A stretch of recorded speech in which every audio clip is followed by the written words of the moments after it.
It's Infinite Talk, and I'm here with my handsome co-host, John Talks. How are you, John? I'm doing good. How are you, Nina? I'm good.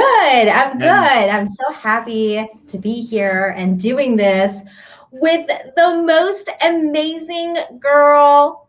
Her name is Kelly, but she's known as a bunny. Jedi Bunny! Yay! How Yeah. are you? Hi, I'm great now that I'm here. I'm very happy to be hanging out with you guys tonight. Yay! It's so amazing. definitely happy to be hanging out with you too. It's so cool. You know I like what's that. so cool about it, Kelly, is that when I first came across John's channel, the very first time that I saw John was when he was streaming with you. Oh, And you guys were like hanging out and talking about like the most philosophical, most intellectual conversation. And I was like, who are these two people? They're like they just totally vibe with me. oh. So, and then I didn't have a channel back then, and I was like, this girl's so cool. I mean, if she can do it, I can do it. So you encouraged me to make a YouTube channel and finally get on live streaming, and also to contact John and be like, hi, I think we should have a conversation. Oh my gosh, that's so cool. I had no idea. I mean, I think you told me once that you saw us like streaming and you really loved the conversation and it inspired you to have conversations like that. But that's like so heartwarming and touching that I'm so happy you're doing it because you're so good and you have so much to say. And I love your guys' dynamic. It's so cool. And Thank you. that's just so awesome. I'm speechless, but that's so cool to hear. Thank you so much for sharing that. And thank you for starting a YouTube channel. I really believe that if anyone ever feels like they want to start a YouTube channel or anything creative for themselves, they should 100% do it. And you're a prime example of that because you're so passionate. You have so much to say. You have such interesting takes on things. So good for you. I'm really happy. Thank you so much, Kelly. That means so much to me. And I don't know. It's a very sweet reunion of sorts, I think, because I don't think you guys have talked for a while, right? Because you took a break and everything like that. Why don't you tell everyone a little about yourself, a little bit, like, you know, about my audience, like tell everyone who you are, what's your channel, all that good stuff. Okay, well, my real human name is Kelly. I have a channel called Jedi Bunny. It's a combination of a couple of my favorite things. I love animals and nature, and I feel like an anxious, scared little bunny rabbit. So that's the bunny part. And the Jedi part is for how much I love Star Wars and particularly the philosophy of Star Wars. I'm a huge fan of looking into philosophy, delving into all different types of topics to do with the human condition and bettering oneself. So that's the kind of stuff that I'm looking into exploring now, but I do take regular breaks from YouTube because I do have my main life that I try to focus on. But I love YouTube. I love creating content, and I'm slowly finding my way through figuring out what it is I really want to do. And you're welcome to join if you want to hang out at the channel. Yeah, that's about it. I love your live streams. Your live streams are so, I love it. I just hang out whenever you go live. I'm like, oh my God, Jedi Bunny's live. And I go in there and I always learn something new because you're always reading something new or like, you know, talking about like how you've learned something new. And I love that kind of stuff. So yes, it's a really cool thing. But speaking of taking breaks from YouTube, I actually have an announcement to make. So John and we decided that tonight's show is going to be kind of like the season finale of Infinite Talk for the summer, because we want to go and enjoy the summer to its full potential. And so like this is gonna be an amazing show. It's gonna be a season finale. We will be back in the fall. But it's gonna be a little bit of a hiatus, And next week, I'm actually going away all week. So it's going to be like the most amazing break for me. I so need it. But yeah, John, did you want to comment on that? Yeah. We're just going to be taking a break, and we'll probably, like, Nina, she'll probably live stream from time to time. I might be live streaming, like this month. I definitely live streamed a lot. I barely live streamed at all. Part of it is just because it is the summer and I'm being a little bit more social. I'm definitely getting more out and just enjoying the weather. I think it's all from being just cooped up last year. And in Michigan here, we don't get like a ton of great weather. So I'm just trying to really take advantage of all of that. But we will be back. And again, we'll be probably live streaming here and there on our own. But yeah, we'll be back in the fall. So yeah, we'll be back. And like, not next week, but the week after, like John said, I'll be continuing the Wednesday live stream, but just doing another show, and it'll be fun. It'll be fun. Don't worry. There's lots of good things happening. And then Definitely. Of course, fall we'll pick up Infinite Talk back up. Yeah, and part of it too is, I just want to say, like, part of it too is just also to be able to put in a little bit more time into some other things that I want to try to do as well. So, you know, there's a method. There's a method to the madness, or a reason for this. But we appreciate all of you watching, and we love you. I think part of it too is, like, I think after the previous month, I was just saying yes to so many live streams, even on definitely on other people's channels, and I kind of got live streamed out. So, but we do love you guys, and I like John. Everybody loves you, and I constantly get like, just constantly everybody being like, hey, how's John? When's your next show? We miss John. Where's John? I just want you to know that there's a lot of people that love you and just, you know, love what you do. So keep up the great work, and I'm sure, you know, it's gonna be all good things. All good things. Thank you. I appreciate it. And speaking of that too, the links for Kelly's channel and John's channels, plural, is in the description. So make sure you guys are subscribed to Kelly and John's, especially alternate channels. John, you just hit another milestone. I think it's like 119 now. Yeah. 119,000. It's not necessarily like the 125 or even a rounded number, but yeah, still. No, I appreciate it. I appreciate it. That's great. Congrats. That's awesome. Thank you. Thank you, Joe Biden. Thank you. I appreciate it. Yeah, and Kamala everybody will get that. Yeah. Definitely come out too. I don't want to leave her out. Yeah. Don't want to leave anybody out. The whole team, the whole administration. The whole team. It's been a great run so far, and it's only been like half a year. Excellent. And then we had Geeky Lizzie for $2.99 sending us a super sticker. Thank you so much, Geeky. I don't know what it was. What is it? I think it's a puppy of some sort. It's a little corgi going hee hee. He's just like smiling. So thank you for that. And then we have so many people in the chat. Fatal J is here. What's going on, Fatal J? He's saying I love John. Hey, what's up, Fatal? We love you too, man. Everybody loves you. I love you too, bro. People are telling me to change the microphone. I changed the microphone. Do I sound better? I think I sound better. Your mic sounds good, I think. Excellent. To me, it does, at least. Perfect. And then I have 200 Watt Studios here for $2 saying Nina looks ravishing and Kelly has the best smile. Thank you. 200 Watt Studios, as always, flattery will get you everywhere. Thank you very much. And then I think that's it. Oh, no, wait. I have another one from 200 Watt Studios saying, oh, man, I hate breakups. There's no breakup happening here. It's just a break. It's a break. Yeah. And not like Ross and Rachel. Break. Yeah. We were on a break. No, it's not like Ross and Rachel. I mean, in relationships, it's probably not a great thing if you go, like, if somebody wants a break from you. Like, no, that's probably not. That's true. There's going to be so many rumors now. Oh my God, what happened? Don't worry, we'll be back. Nerd Cookie says, thank you. So Hey, Elaine. Good to see you. Hi, Elaine. Good to see you. And Mr. Nerd Cookies as well. Nick Cookies. Yes, and Mr. Nerd Cookies. Also another great channel. Make sure you guys are subscribed to Nerd Cookies. She sometimes hangs out with me on Sundays when we do a review for Loki. Here is a brief clip from that live stream last week.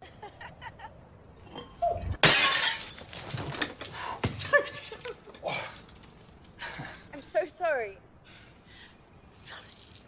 I'll survive. I don't doubt it. You're an excellent specimen. I thought you were empty. I just moved in. I'm Charlotte Melville. Hi. Sorry, I must have fallen asleep. God, I hope we haven't frightened him off. So what if we have?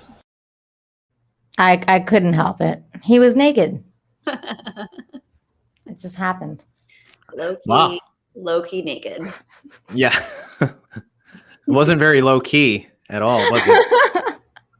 That was from a movie called High Rise. I was going to say, like, is that what Disney's putting out? No. That wasn't actually Loki. That was from a movie called High Rise. It's a science fiction movie. It's actually pretty good. John, you might like it. High Rise. I mean, are there any women naked? I'm not saying anything. You're just going to have to watch and find out. That's Hey, guys.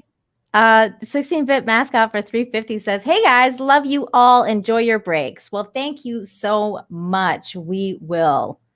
Hey, Will Gentry's here. Hello, Will. Hello, Will. Good to see you. Demogenize in the chat. So many people. Stomp Brad's here. Everybody's here. Everybody's here to talk about Bill Cosby, because that's what we're going to talk about. We're going to talk about Bill Cosby. He was released from prison and his conviction was vacated. This was really weird to me. At first, I was like, there's no way that this happened. Like, how could this happen? I had a pretty emotional reaction to it at the beginning. When I first saw it, I was like, of course, rich people always kind of, somehow get away with things. But then I actually went and watched a rich video. People privilege. Rich people privilege, exactly. But then I went and watched a video by Rekieta Law. So Nick Rekieta did a video on this. And I highly recommend everyone in the chat, everybody to watch that video. It's like a 20-minute long video. I'm not going to get into it. But he actually talks about why it was the right thing for him to get released. Because apparently, basically the prosecution failed. That's what happened. They didn't give him his Fifth Amendment rights when it came down to his civil lawsuit against the same woman. And he basically incriminated himself and then was wrongfully jailed, because technically in the eye of the law, your constitutional rights have to be, upheld. Doesn't matter who you are. I mean, I think the guy is a skeezy, nasty. I think that everything that is said about him is true, but that doesn't necessarily matter. I think it's more about what is right. And technically, it's a technicality, but that's what happened. So I think that it's that those kind of things are set in place to protect basically you, Kelly, or John, or anyone, if you're ever put in that place, regardless of what the accusations are. So again, I highly recommend everybody watch Nick Rekieta's video. But what were your thoughts about this, Kelly, when you first heard that Bill Cosby got released? Well, kind of like you, Nina, I was shocked at first because until you just shared that, I really haven't had time to look further into it. I just heard about it, obviously, today. So I was shocked, but I like what you said about the technicalities and the actual legal system being carried out to the extent that it's supposed to be carried out. So if there is a technicality and it's the law doing what it's supposed to do, which is to protect the citizens, whoever it may be, however wrong what they did might be, if the law is doing what it's supposed to do, I don't know. I want to look into that. I'll definitely check out that video, but I don't know. I'm not as informed, so I can't really say anything about this other than I agree with you about my feelings regarding Bill. Yeah. Yeah, he's I was like, what? How could he be released? right. Yeah, it's pretty shocking. So Yeah. yeah, I'm with you on that. And I definitely want to look into it more just to see exactly how things are being carried out legally, because that's pretty interesting, especially Well, people are very unhappy. Like they're very, like, especially the far left, especially the Me Too crowd. They're, you know, completely unhappy, and they're saying, you know, things like, this is why people don't come forward. You know, this is the kind of stuff that they're coming out with. And it's very complicated. It's a very complicated situation. John, what are your thoughts on Bill Cosby's release? I don't know. How did this technicality even happen? That's what sucked. That's what I'm saying. Like, how can you be a professional? I imagine being. I mean, you have to be up there in order to take on this Bill Cosby case, right? This is just isn't anything they hand over to like somebody in training, or like, you know, just this up and coming lawyer. I mean, I imagine. So it's just kind of like, well, how in the world did this happen in the first place? And I guess the second question is, will they have like a retry? Can he be tried again? I don't think so. I think they've thrown it out. This went up to Supreme Court. Yeah, I don't know. It's one of those things where it's like, I mean, there's also the other side of it, of like, Bill Cosby is done. Like, it's like OJ, right? OJ, like, exactly. Like, no matter where he goes, he's in his own private prison.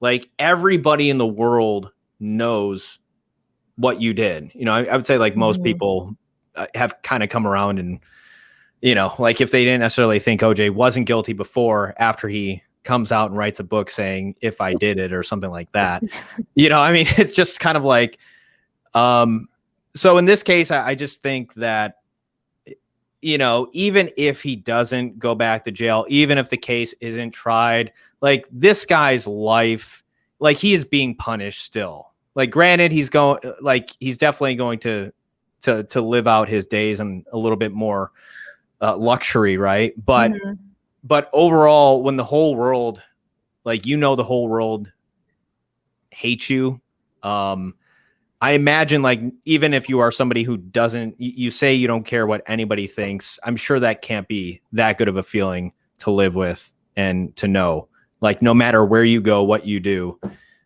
people are just going to look at you, like, pretty much like look down on you.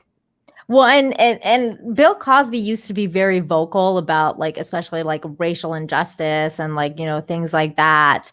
And now it's like, you're right, John, like, he's never going to have the moral high ground on anything again. No. It's like, no one's going to listen to anything he has to say. And nor should they. I mean, I don't think they should either. I mean, yeah, this dude is a freaking sleazeball.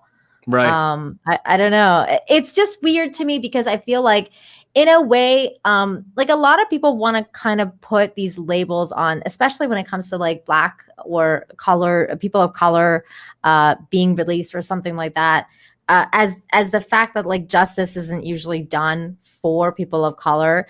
But I feel like, and then maybe that's just me, but I feel like there's such a flaw in the justice system when it comes to, like, I'm just gonna say US and Canada.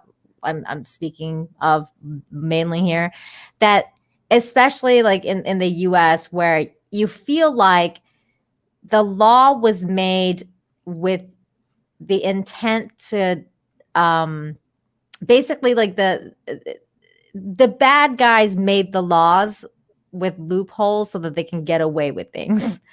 And I feel like that kind of happens all the time. And in this case, something similar did happen, meaning, like, there's so many things, there's so many nuances to the case, like how the women came forward during this trial and basically character assassinated Bill Cosby when it was not their trial. They should have had individual trials about their own experience versus coming into this trial and basically having all of their testimony basically be, like, thrown out, or not thrown out, but basically be shown as it doesn't really matter because it has nothing to do with this case.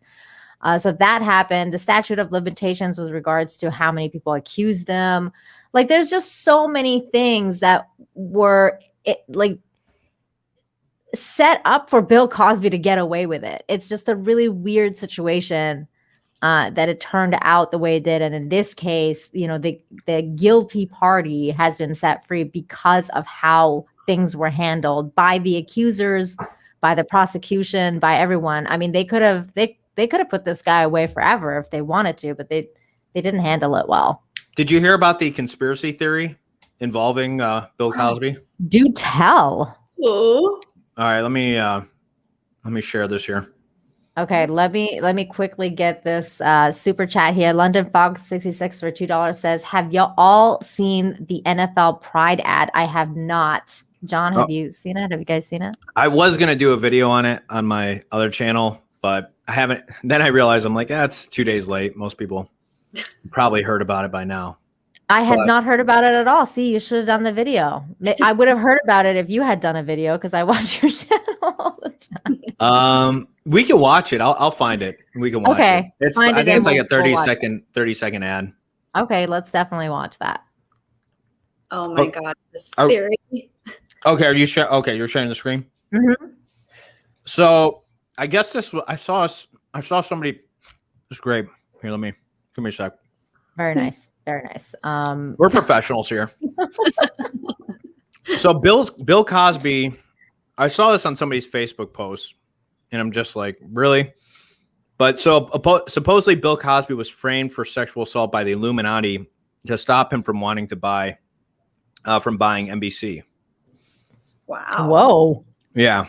So that basically they're saying that he was set up by the Illuminati, maybe people who run NBC or something, you know, the people in dark hoods and shrouds, and had all these like false witnesses come against him. Let's see. Persistent in recent years claims that Cosby was framed by the Illuminati, alleged to be a secret society of elites that control the world's affairs. The rumor has been making the rounds on the internet since at least 2016, continues to be shared on social media. We came across one version of the story that's been shared on Facebook over 1,800 times. And granted, I mean, I'm not saying like I think PolitiFact is completely unbiased or anything like that, but this one might even be just too much of a stretch for me to believe. Cosby, known as America's Dad, is standing trial for aggravated assault in Pittsburgh, has responded to allegations he drugged and sexually abused women with fierce denials. The Hollywood Insider says that Cosby became a threat to the establishment elite, that they had to invest the vilest of accusations against him in order to destroy his career. The accusers are women who have worked with the Illuminati in the past and were paid to state they are victims of rape. Only one of Cosby's accusers leveled accusations against him with a statute of limitations, and the others, according to the Hollywood Insider, are opportunists who have been paid off to smear Cosby's reputation and destroy his career.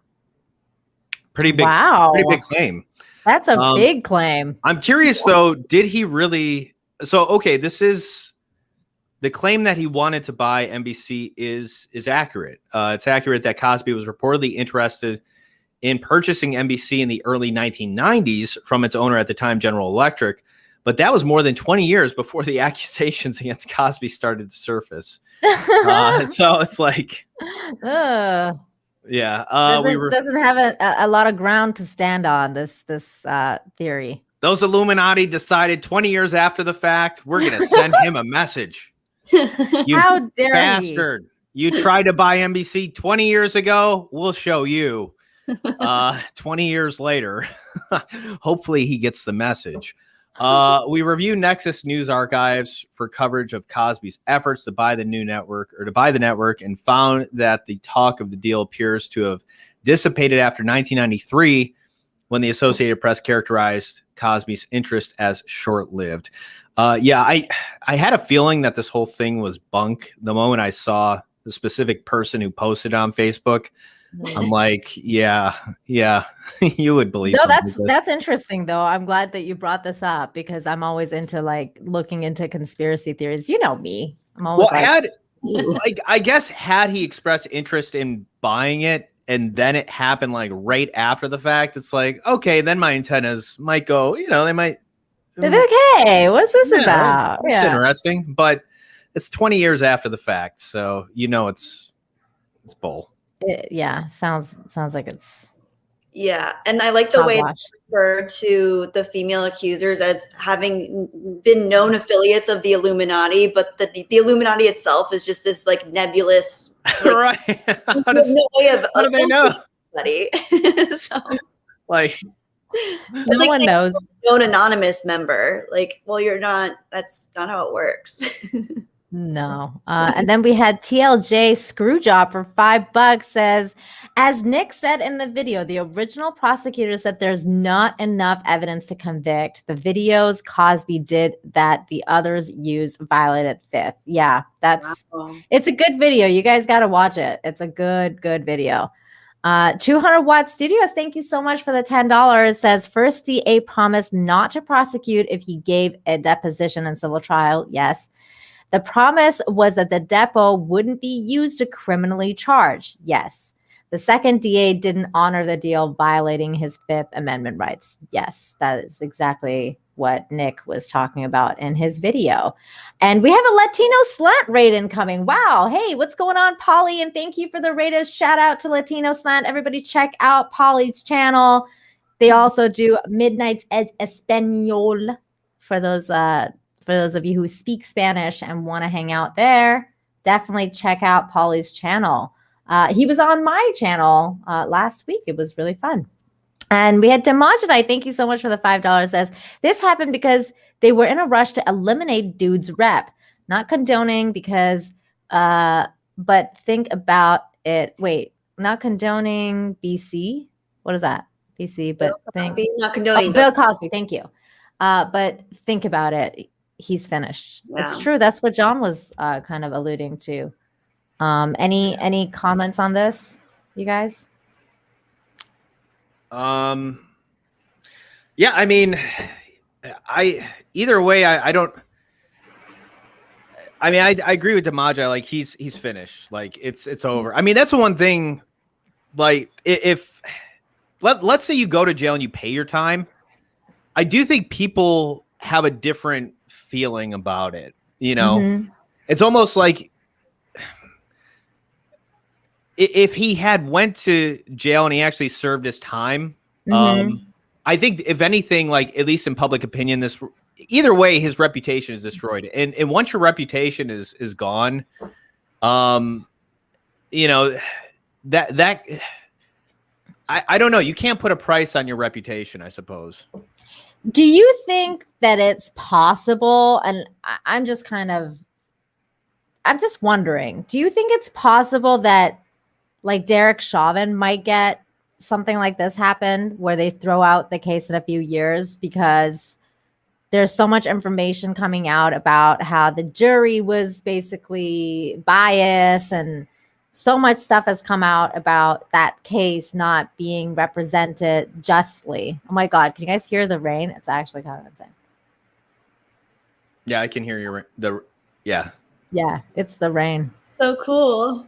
It's tropical rain over here.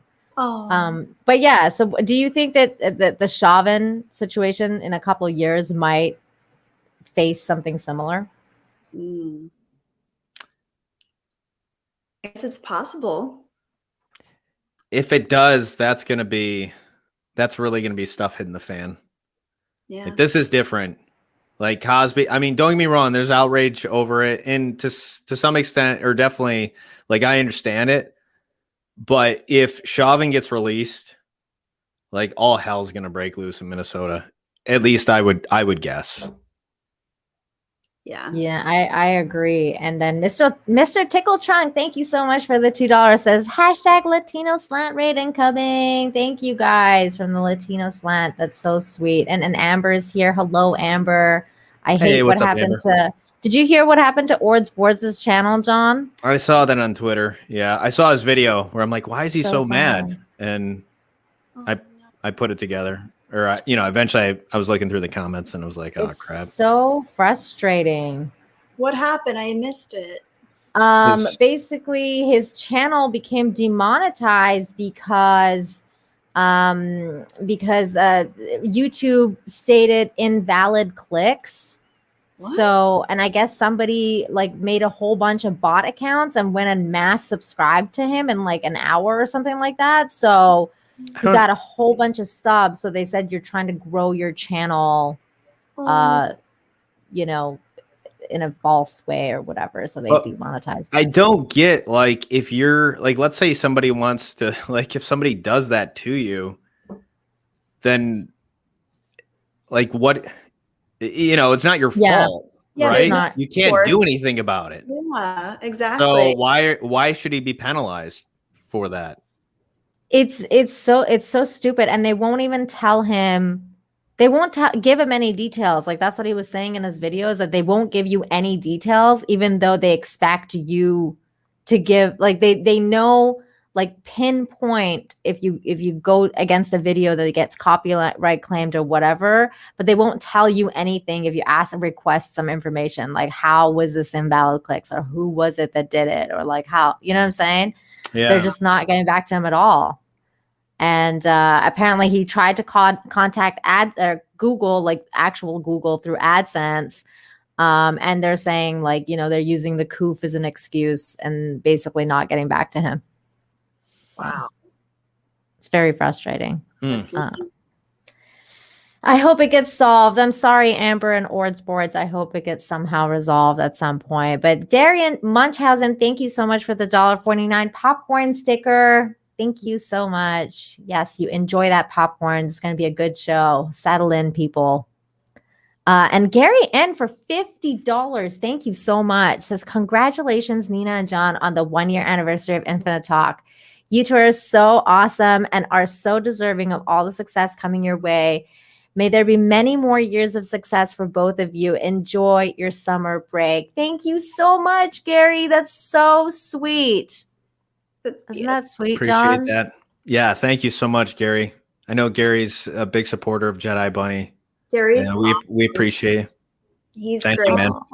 Yeah, he's a great person. Yeah, he's awesome. He's one of my favorite people in the world, in this community, in the world. So are you guys. Oh, that is so sweet. I love that. I love meeting good new people. Oh my gosh. It's better than meeting bad old people. This comment just like really took me out of the I was like, what? No, thank you. He's trying to put us to sleep. I'll pass. I'll pass. Oh my goodness. That's crazy. Again, thank you so much, Gary. That's incredibly generous of you. And I think we had another $5 super chat. Yes, from Cribby. Thank you so much. Says, heard a theory about Cosby. His house was found to have oil reserve underground, and he would not sell the rights away to big oil company. Ooh, there's another conspiracy theory. That one sounds a little more plausible. Just a little bit. I mean, those oil guys are pretty hardcore. On the West Coast, I assume he lives. I don't know where he lives. I assume he lives in California. Have you heard about this, John, about this conspiracy theory? I don't believe I have. No. Oh my goodness. Well, that's another interesting thing to definitely keep a lookout for. 200 Watt Studio says Cosby's such a pill. Cosby. Hold on one second. I'll be right back. No, I was looking to share. I wanted to share something from Ords, but I didn't want to share his video where he's like, he was yelling like, you know, I'm going to get the son of a bitch who did this to my channel and F YouTube. Like, I was like, that's not a good video to retweet. But yeah, if there is something out there, I'll find a way to retweet it. And my producer just told me that I missed a few super chats from Latino Slant. Thank you so much for $5. Says, much love to Nina, Bunny, and John. What a great night of shows. I thank you so much. And thank you for the raid, my friend. You're such a wonderful man. Appreciate it, Paul. Very fashionable. He's very fashionable. Have you watched the Latino Slant stream, Kelly? Not yet, but I'm intrigued. He's amazing. You definitely have to check him out. He's got the moves too, because he's Latino and he's got the moves, and he's just an awesome guy on so many levels. And then we had another one from 200 Watt Studios, which I'm trying to get to. There it is.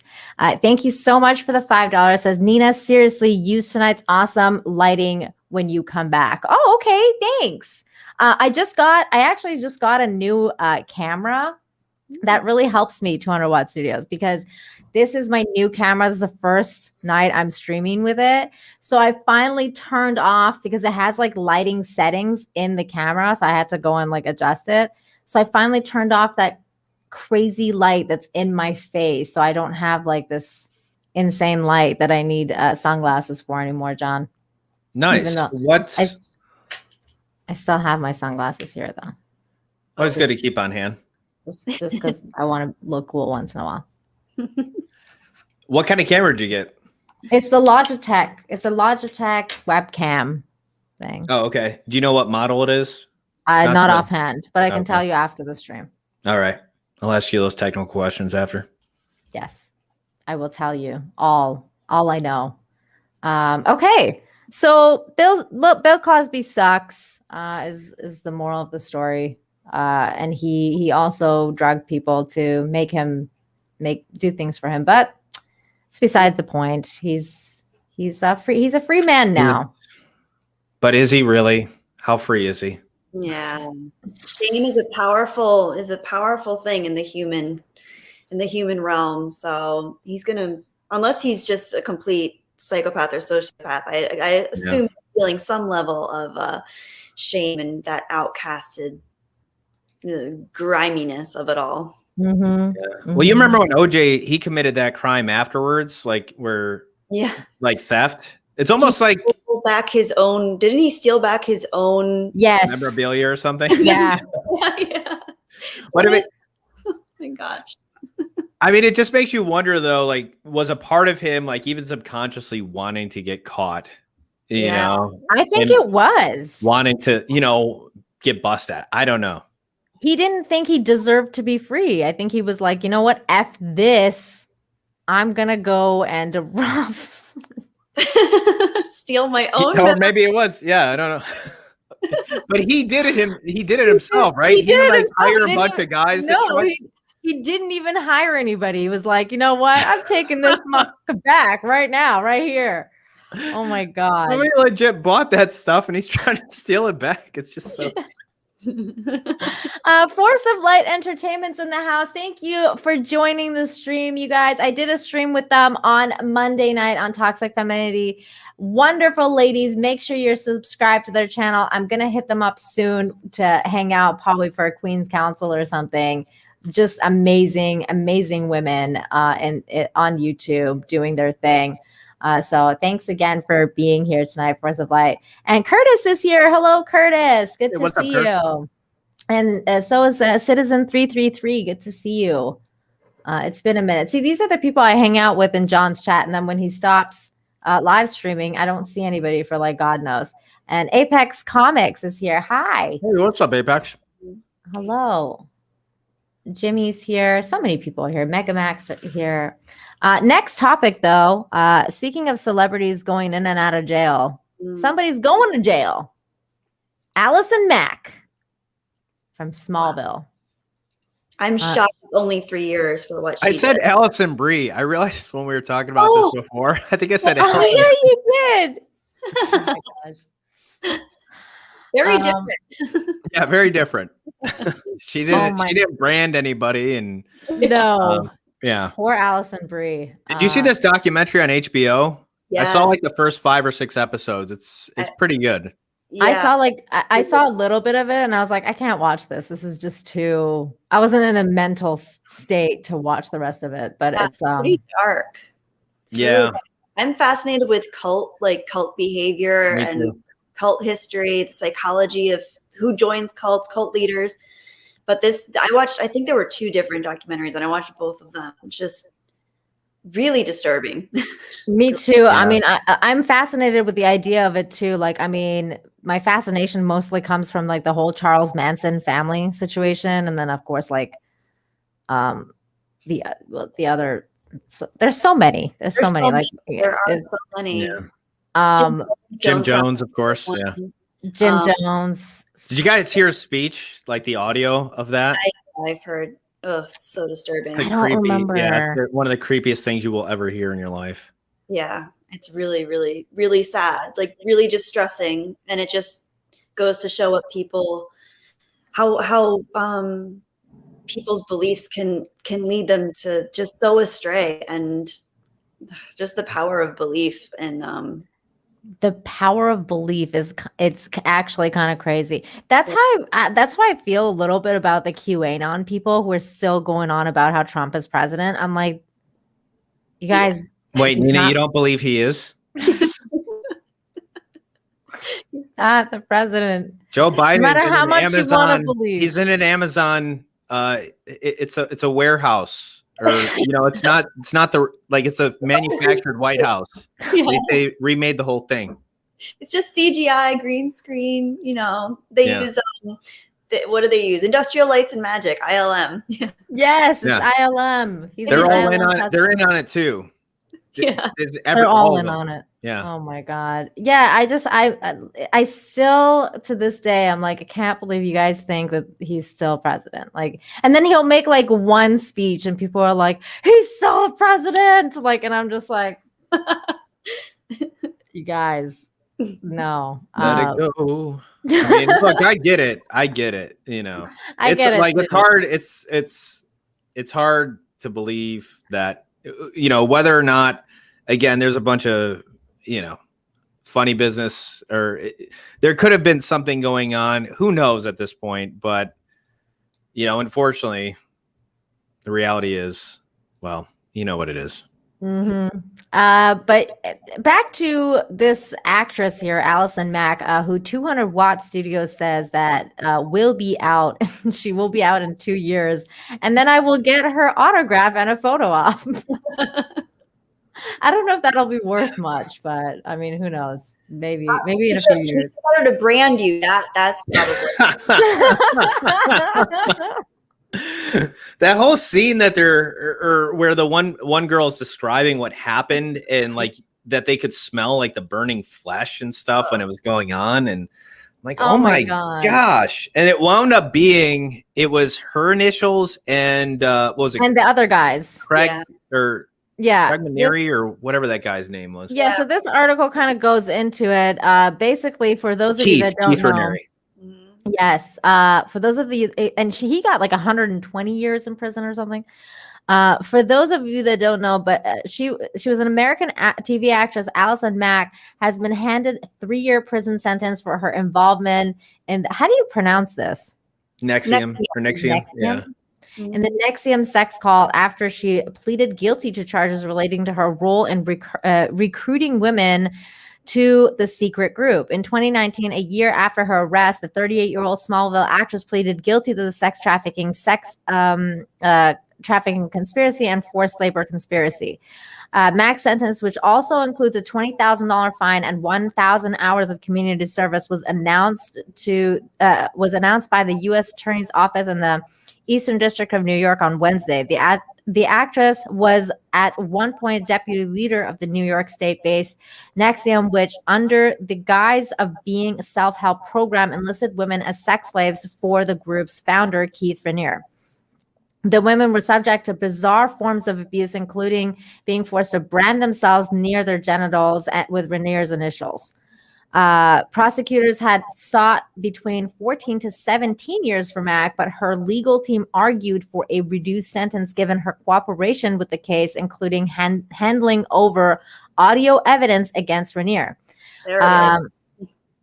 The cult reader received a 120-year jail term in October after being convicted on a number of counts, including sex trafficking and racketeering. Mack has been forced to live at home with her parents since 2018. In her 2018 arrest, ahead of the sentencing, she apologized to those she recruited to their abusive group, saying, "From the bottom of my heart, I'm so sorry. Do you even have a heart if you're able to even do something like this? That's kind of crazy to me. Well, I mean, she could always roll with the I was brainwashed. Like, that's why like, if you'd asked me beforehand, like what kind of sense, I didn't think I just, like, 3 years sounds about right. Really? You think so? For what I think that she would get. I mean, she didn't, for one, she didn't kill anybody, you know. I mean, the guy was going to pay. Ultimately, the guy at the top was going to pay, you know. Right. She can always claim, again, just from a legal standpoint, like, yeah, I got brainwashed. People seem to be pretty lenient with like, the legal system seems to be pretty lenient with, like, people in cults. It's the cult leaders that are going to. Especially if she brought forth evidence against Keith Raniere, then that's valuable to the court. They would rather have that, oftentimes, have the evidence than maybe convict and hold her to a longer term. So sentence. Yeah. But she was sex trafficked. I mean, it was.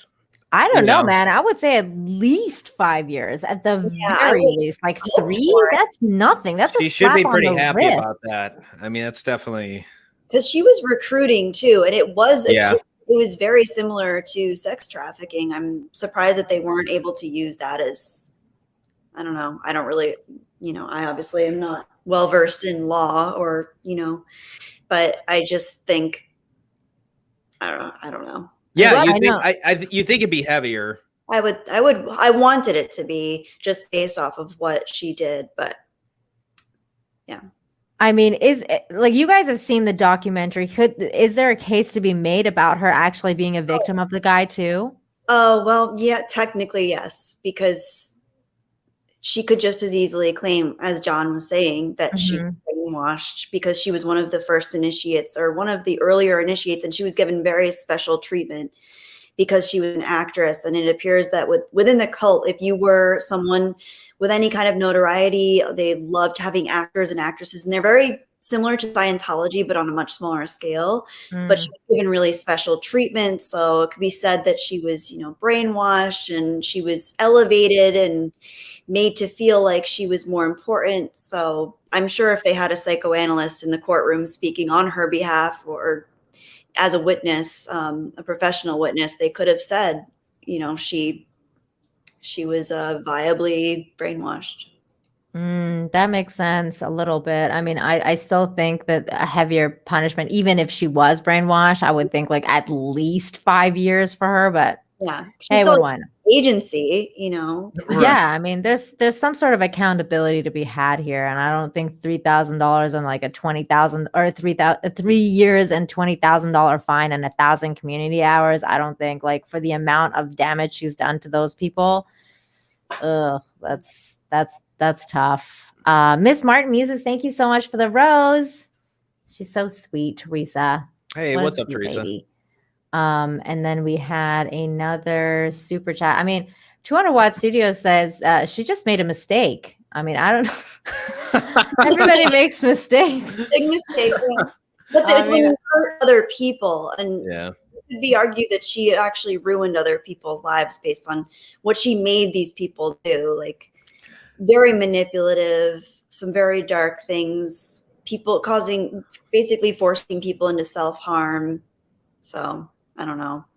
Yeah, that's some crazy stuff. Michael Gonzalez for $5. Thank you so much. Says Nikki Klein, Callie from Battlestar Galactica, married Mac in 2017, allegedly to evade U.S. immigration. Nikki is from Canada. Nikki's part of the cult also.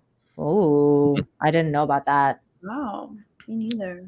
Yeah, when you see, I mean, it's just really interesting how these people just bought into, like, Raniere being this genius. And because if you see him, I mean, you think, yeah, this he's a smart guy, but he definitely played up this whole idea of genius, like, to such an extent where, yeah, these people just bought in. But what's interesting is, if you watch, I watched the HBO one, and there was somebody who they got, like, hypnotized, or there's like some hypnotherapy going on, and they actually were cured of, can't remember what the thing was that they had. I don't know. I can't remember if it was smoking or stuttering or whatever. Kelly, I don't know if you remember this. I know what you're talking about, but I can't remember. It might have been stuttering, some kind of speech impediment. Something. I can't remember what it was, but they were claiming that this was somebody again, like talking about this after the fact, saying that they were essentially like cured. And so that there was like truth there was things that they were doing that were actually working for people. Well, that's the thing with cults that's so tricky, is a lot of the times they do implement like self-help techniques and actual viable ways of dealing with, like, I believe that everyone has some form of, even if it's micro trauma at an early age, just little things that add up over a lifetime to create our personality profiles and the way we react to things, or defense mechanisms, or ego defense. So when these cults advocate for people to change, I think that obviously can have some real life like applications and viability. So that's the tricky thing though, is because some of these cults do help people to an extent, but then the manipulation and the control and just the brainwashing is what really does people in. And that's when it goes to a really dark place, and there's no law that these people are abiding by. They become their own kind of religious sect. So they're operating in this really detached way, but the way they get people in usually is offering help to work through problems, to work through issues. And a lot of times people that gravitate towards cults in the first place are victims of some form of trauma or some form of abuse earlier on in their lives, broken homes and stuff like that. A lot of these people are intelligent people, but they're also missing, very damaged, damaged oftentimes. Yeah. So if they get any kind of help, it probably feels to them like, I imagine it feels very soothing to an extent in the beginning. Oh, certainly. Well, I mean, if you've got like family issues or family problems, and then all of a sudden you kind of meet the surrogate family that meets those needs, or, you know, it's like even watching this documentary about flat Earth and the type of people that gravitate towards the flat Earth theory, you realize like these people are typically like, they're kind of like outcasts to begin with, or like ostracized. And again, no, you know, maybe if you believe in flat Earth, you're watching this stream, it might not necessarily apply to you, but like they're from this documentary that I saw, it seemed like, you know, so this was a place though where people could meet other people like them, and, you know, these conferences and stuff, and they could find some camaraderie and a sense of almost family. And so now, granted, I don't think flat Earth is anywhere near as harmful, like as something like some of the stuff that goes on, you know, in these cults, of course. But I think the same principle kind of applies, is that you have a bunch of people who are, you know, feel helpless or broken, and they can all relate with each other. And there's a sense of bonding and family and friendship that results too from that, you know, and it feels really good, I think, at first for them. But obviously something like this is just, you know, when the truth comes out, it's just, or when people are actually continue to be abused, it's heartbreaking. Well, I think you're both like really hit the nail on the head here. And with regards to especially cults, I mean, they use these tactics because they're looking to prey upon damaged people. And like the thing that makes them so powerful is that the truth is there within what they offer. So they entice people in with the truth and with, you know, how that can help them in their life or whatever. But at the same time, they're a predatory cult. So they're trying to basically, it's kind of like a fly trap, right? Like they're trying to be as, you know, delicious looking or whatever to their mark, and then you know, have the prey come in, and then that's it, and then they just kind of they own you then because of the, you know, the amount of like especially the amount of damage that you would have as an individual. If you are a very damaged individual, you're much more likely to be looking for that guidance, like whether that's, you need a father figure or mother figure, or like, whatever that is that person replaces for you. That's why there's usually a duo as well. Because usually you have a female. That was the case in this too. Yeah. Keith had his, there was like kind of a mother figure. Yeah.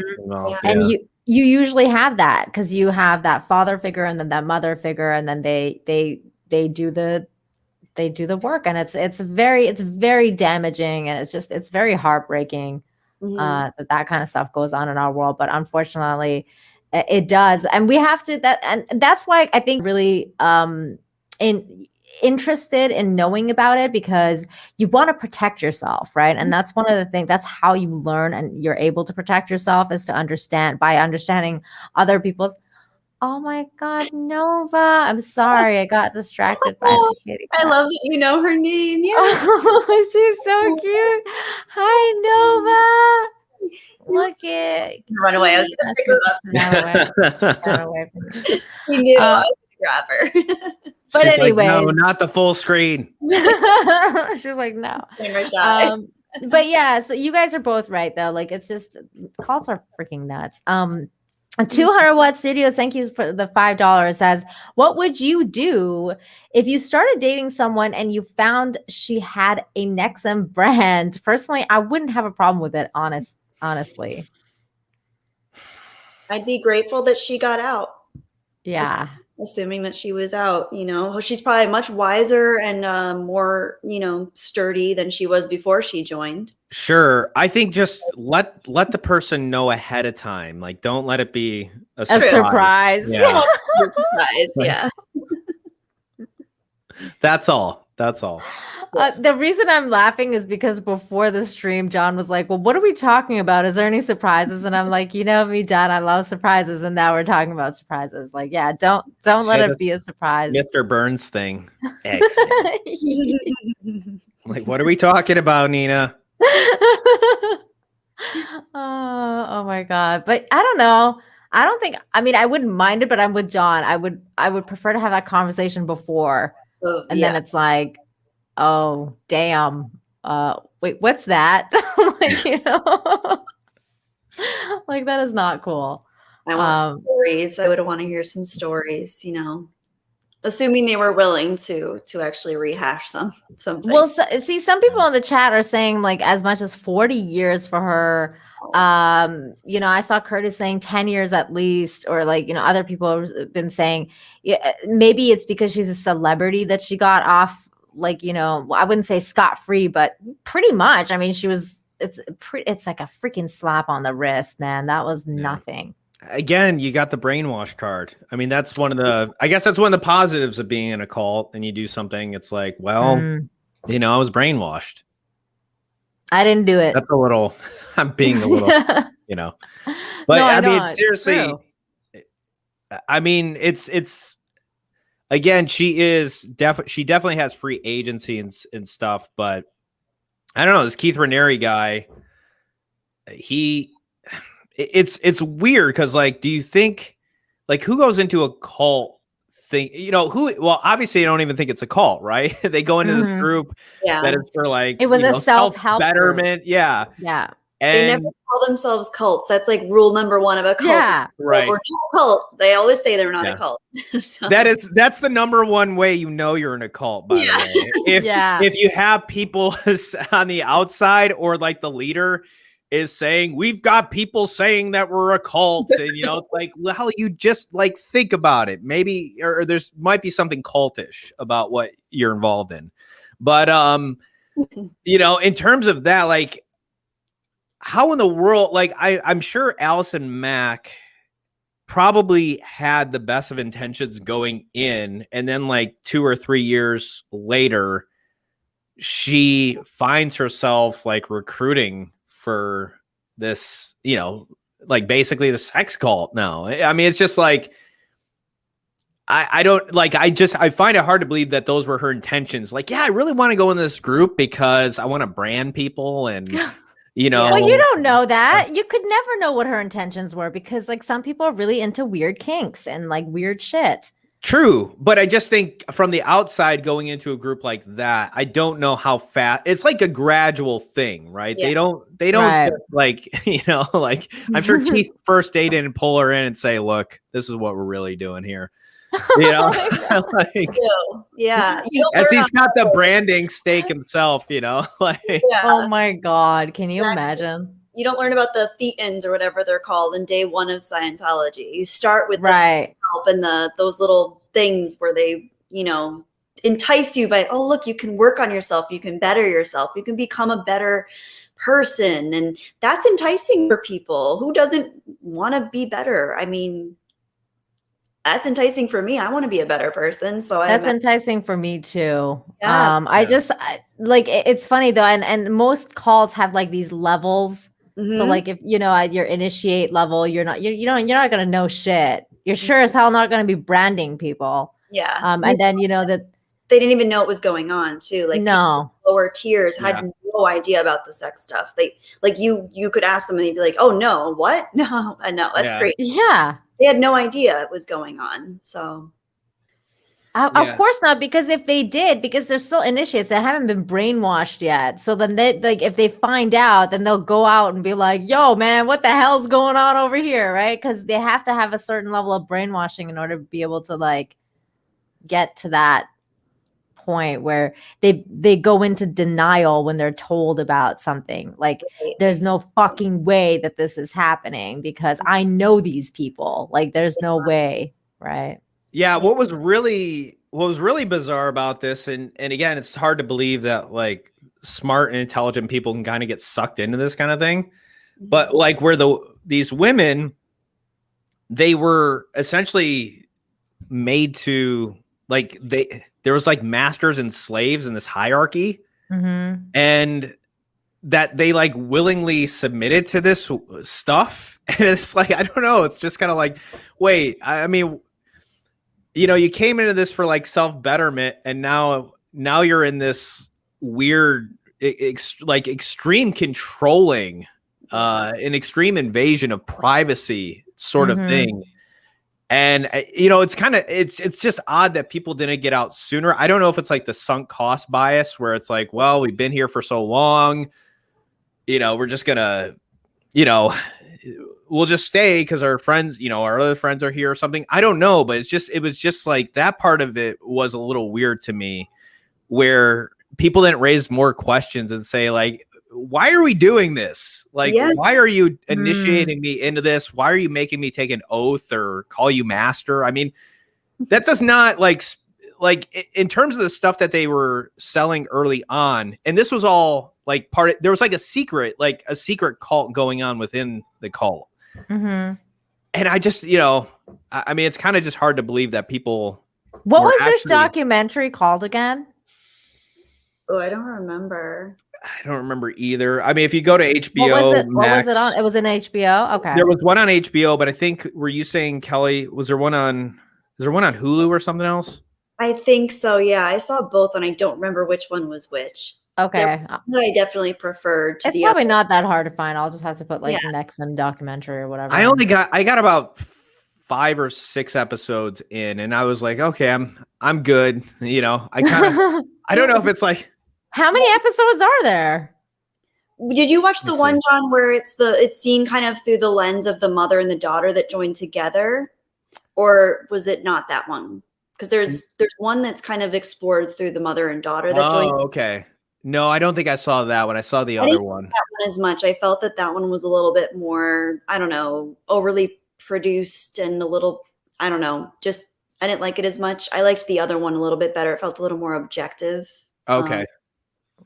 Wow. I'm pretty sure that's the one. I think that's the one I watched. The one I think is the one I preferred. Yeah, I'll figure out the exact name of it if anybody wants to watch it. I think there was like 8 episodes, but I could be. Maybe I'll finish it since we're talking about it. London Fog 66 for $5 says Paul Stamets took 20 grams of shrooms and stopped stuttering. Here you go, Allison. 21 G's of shrooms. Wow. Okay, it's called The Vow. The Vow. The Yeah. Vow. Yeah. Okay. Interestingly So- enough, the girl from the third episode of Star Wars at the very she was in this cult too. Yeah, the young Aunt Beru. Yeah. Yeah. Luke's Really? young version of Luke Skywalker's aunt. Yeah. Yeah. I didn't know that. That's crazy. She seemed like a really good person too. She was really talented. I think she's a violinist. And she was really talented, really, really just a kind, empathetic person. So my heart kind of broke for her. She never got to like the actual sex branding. She got out earlier, it seemed. She started seeing through it way, way earlier, and tried to convince her partner to leave. And he was still really deep in it because he was the one following Keith around filming everything. So that's very interesting. Yeah. Roger H, thank you so much for the thumbs up, for a $1.99 thumbs up sticker. That's very kind of you. And I think we had a couple more. Stephen Yarnell sent a 99-cent super sticker. I don't know what it is though. Let me try and quickly check here. Dang you, StreamYards. It's a black cat. It's Nova. It's Nova. Oh. Yeah, it's like everybody's saying hi to Nova when she was on the screen. Oh my god, that's so funny. And then your Muslim uncle for a 99-cent super sticker as well. It is a rose. Thank you so much for that super sticker. And then we had 200 Watt Studios for $2. Come on. It was like Dale Carnegie, but with sex. Oh my god, I don't know what to say to that. Let's see here. Okay. MJ1 Media says, despite what Allison got herself into, I still hope that her character in Smallville, Chloe Sullivan, still gets put into Superman media. She was just part of the character. Did you guys watch Smallville? I never even watched Smallville. I stopped with Lois and Clark in like the 90s, but I loved the original Supermans with not the original, but the ones with Christopher Reeves were my favorite. Yeah, Lois and Clark was pretty solid. I mean, from what I remember as a kid. Yeah, as a kid, I really liked it. I think looking back, I think if I watched it now, I might not enjoy it. But I had a pair of lovebirds that I named Lois and Clark because I loved Superman so much. Oh, that's so sweet. Yeah. I've heard the new one is supposed to be really good, but I haven't watched it yet because I'm afraid of CW. So I don't watch their shows. And then we have another super sticker here, which is a unicorn. Thank you so much for that unicorn or doomicorn, or I don't know what it's called. But it's a unicorn. So thank you. But speaking of celebrities, by the way, that are settling suits and going to jail and not going to jail, whatever. James Franco, who is also Me Too'd, just settled a sexual misconduct suit for $2.2 million. I'm not going to read it. Let's just listen to this 1 minute, 23 seconds, which explains what's going on. Wait, did I press? Hold on. Let me share this again because I don't know if I shared audio. It will tell all of us what's going on and I don't have to read. James Franco and Associated. And my internet's not working. Is it the Tell us. We don't want to read. No, I don't want to read. Come on. Come on. Let me just refresh. Maybe that'll work. And of course, I didn't press the right button. So there you go. Thoughts on James Franco's Me Too case? I ironically just heard about this a little bit this morning. And I've seen some of the allegations and they do look pretty bad. And also he was soliciting minors online as well. So that's what? I didn't know about the minor thing. Yeah. Is that true? Yeah, that's a different thing. That's a completely separate issue, I guess, but that's just another tag on thing. But apparently I think both of the girls that came forward were 17 when he was reaching out to them. And then this whole, these allegations with his I don't know, his acting group that he started, is he was promising these young women roles in his films that he was producing or directing, and he would give them these roles, but then he would ask them to be completely nude and to take part in sex scenes. And then obviously if you're an actor, if you're in a sex scene where you are supposed to be nude, you're wearing, like, you're not really completely nude typically.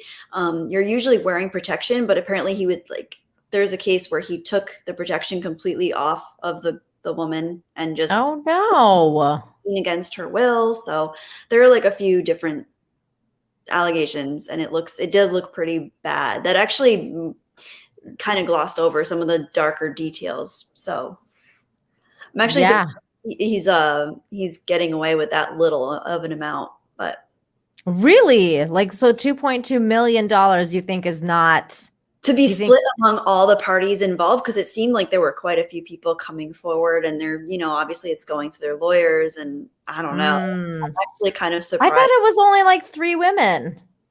I think there are a few more things going on, but I'm not sure. I can't speak to it, but what do you think, John? I mean, obviously, if the allegations are true, which it seems like, they are. I mean, that's just a thing where I think about Ansari? Aziz Ansari, yeah.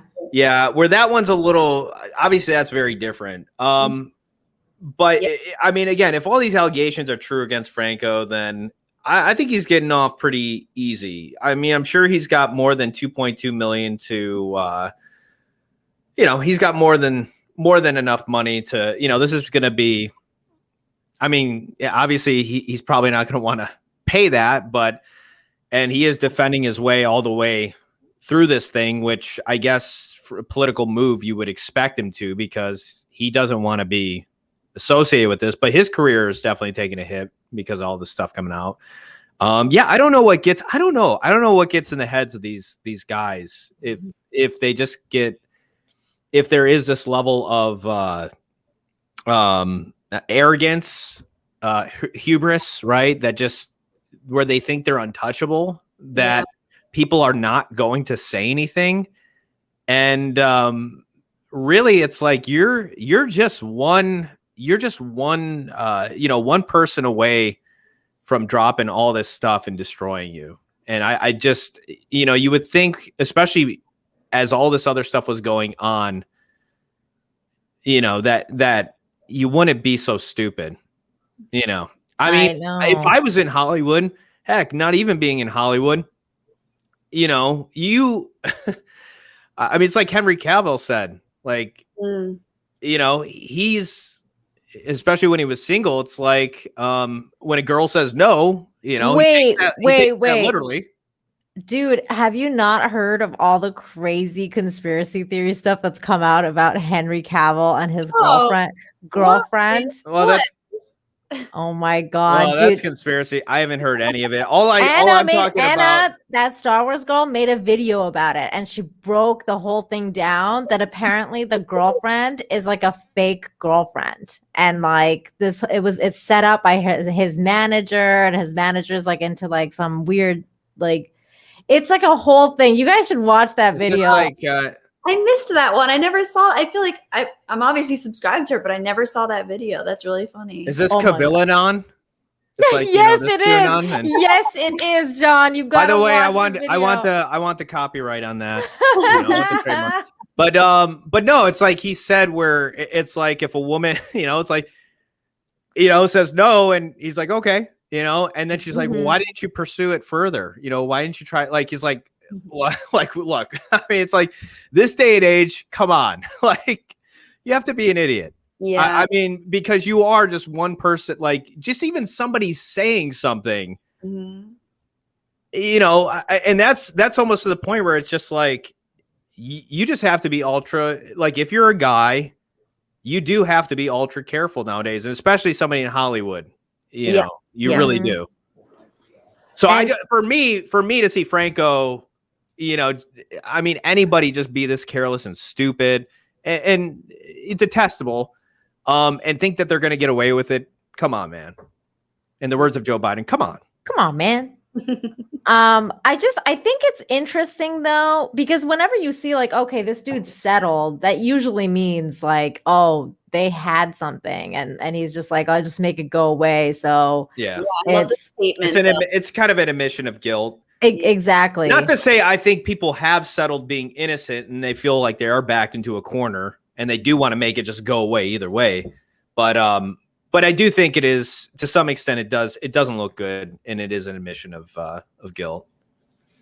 Yeah, I agree, but you know, it's weird though, because I still think Seth Rogen's a douchebag for throwing him under the bus, because they're still friends. I mean, he should have just like told him not to do this shit. He doesn't have to say anything, really. Yeah, just not say anything. Like, why are you like, you know, saying one thing or the other? Because I'm sure when James Franco told you like, hey, guess what I did to that broad, he probably laughed about it and like whatever, right. You know? And then now he's like, oh yeah, that asshole, I can't believe he was doing that. It's like, yeah, right. Like, you know, you probably laughed about it with him. 200 Watt Studio says Franco just made us. Did you see the roast of Franco on Comedy Central? I did see that. That was one of their last best ones, I think. Was that the one with Steve-O and Amy Schumer? Or no? Probably. Amy Schumer's like in every single one of them. No, it was oh gosh, what the hell's her name? Sarah Silverman, yeah. Oh. And it was Aziz Ansari and oh yeah. Rogan. Of course, Rogan was the host. Yeah. Rogan was the host. Dude, Franco was high as a kite in that. Oh my God. Like, he was so high. So high. It wasn't even debatable. No. Kai, by the way, says the woman who accused Aziz Ansari admitted to explicitly giving consent in her own story. She was just looking for money and attention. Yeah, that's true. Yeah. That one never sat right with me with the like Aziz one. It just, I don't know. It just sounded like a really uncomfortable date. And That's exactly what it was. Victim blame. I don't want to victim blame because I understand that for her, that was traumatic. And maybe according to her life and her choices, she felt compelled to make those choices. But at the same time, I mean, I don't know. I can't speak on her behalf. I don't know her, but I would have just been like, hey, I don't want to do this. I'm going to leave now. But again, that's considered victim blaming now. So I can't even say that. I retract it all. Oh my God. That's hilarious. Speaking of blaming somebody else for your problems. So IndieWire came out with this really interesting tweet about Black Widow, which, by the way, has been getting like, from the stuff I've been hearing, has been getting like shit reviews, like across the board from like the people who've access media. And they're like, you know, it's not good. So they came out with this hashtag Black Widow not only passes the Bechdel test, it forces men, that's you, John, to scream as it puts them in their place.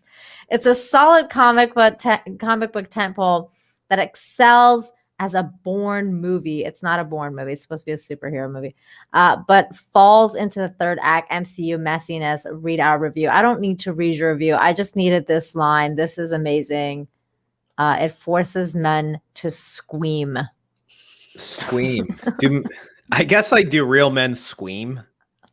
Like, I don't know. You tell me. You know, and they're sitting in the theater. Are they just like, I'm screaming? This movie, it's making me scream. Yeah, I don't know. Like, what the hell's like? I'm trying to like picture what does screaming look like? Like is it like this uneasiness? Like, I don't know. I don't like what. Like, I don't. I'm trying to picture a man screaming. Like, I could see a man cringing, but I don't know about a man screaming. Is scream like the what's it? Is it supposed to be akin to squeamish? Like, yeah, like I feel like you're ill from like what you're like. You're like, oh, like Like probably the faces you guys were making when you were watching that documentary, because you're like, this is fucked up. Like, I don't want to be watching this. I can't believe this happens in our world. And then people apparently felt that way, especially men. John, did you see it? Black Widow or Black It's Widow. not out yet for, Oh, it's not out yet. it's not out for our, peasants. It's only out for the access media. Ugh. I'm looking up the definition of squeam. I want to know what. That's funny. Citizen 333 is like, yeah, who the F screams? Like, I've never even heard this. How these Afraid to deal with or do things that might hurt or offend people, having an unpleasantly nervous or doubtful feeling. Wow. I don't know. Yeah. Did you scream when you watched Ghostbusters 2016? No, I don't scream. I'm trying to, like, again, I'm going to read here. Let me just look up the definition. Let me read this again or think about this again. Having an unpleasantly nervous or doubtful feeling. I don't know.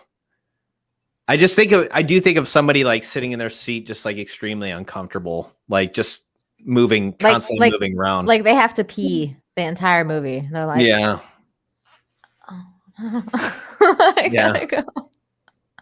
Stephen Lee says, way to advertise the film to your main demographic, right? Yeah, it's stupid. I feel like that is so their demographic, and they're like being like, yeah, it's not gonna be successful because, well, it wasn't made for you. It's not made for you. Puts them in their place. I don't know. What's a man's place? I mean, before, if you said like a woman's place was the kitchen, how dare you? But where's the man's place? Where does he go? What's a man's place? Puts them in their place. I don't know. Is that the I don't know, the woodworking shop in the basement? I'm not sure. Where's the guys? Tell me where the man's place is. Yeah, chat, please help us out here. When it says it puts them in their place, are we supposed to be under the woman and not not at least on an equal footing? Is that where we're supposed to be? No Wi-Fi. Well, I know men or women belong in the kitchen. So is the men, like, do they belong in the garage? Somebody said the garage. Man cave. Damn, I don't even want to know. I don't even want to say that. That's he just took graphic. This to like an X-rated place. Wow. R-rated. The bar. Taking out the trash. That's good. That's a good one. I don't know. I'm just.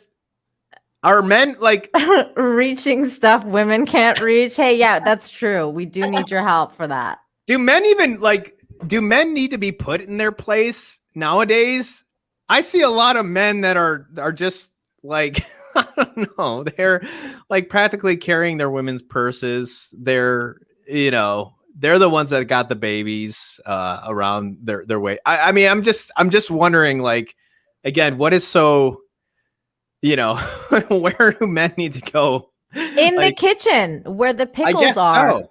Because we need your help opening up pickle jars. 100% Mary Nicholson. I need help with pickle jars. It's like a constant battle over here. I just wish these movies would stop using that excuse and also stop thinking that they're a vehicle for changing people's minds about things. Like,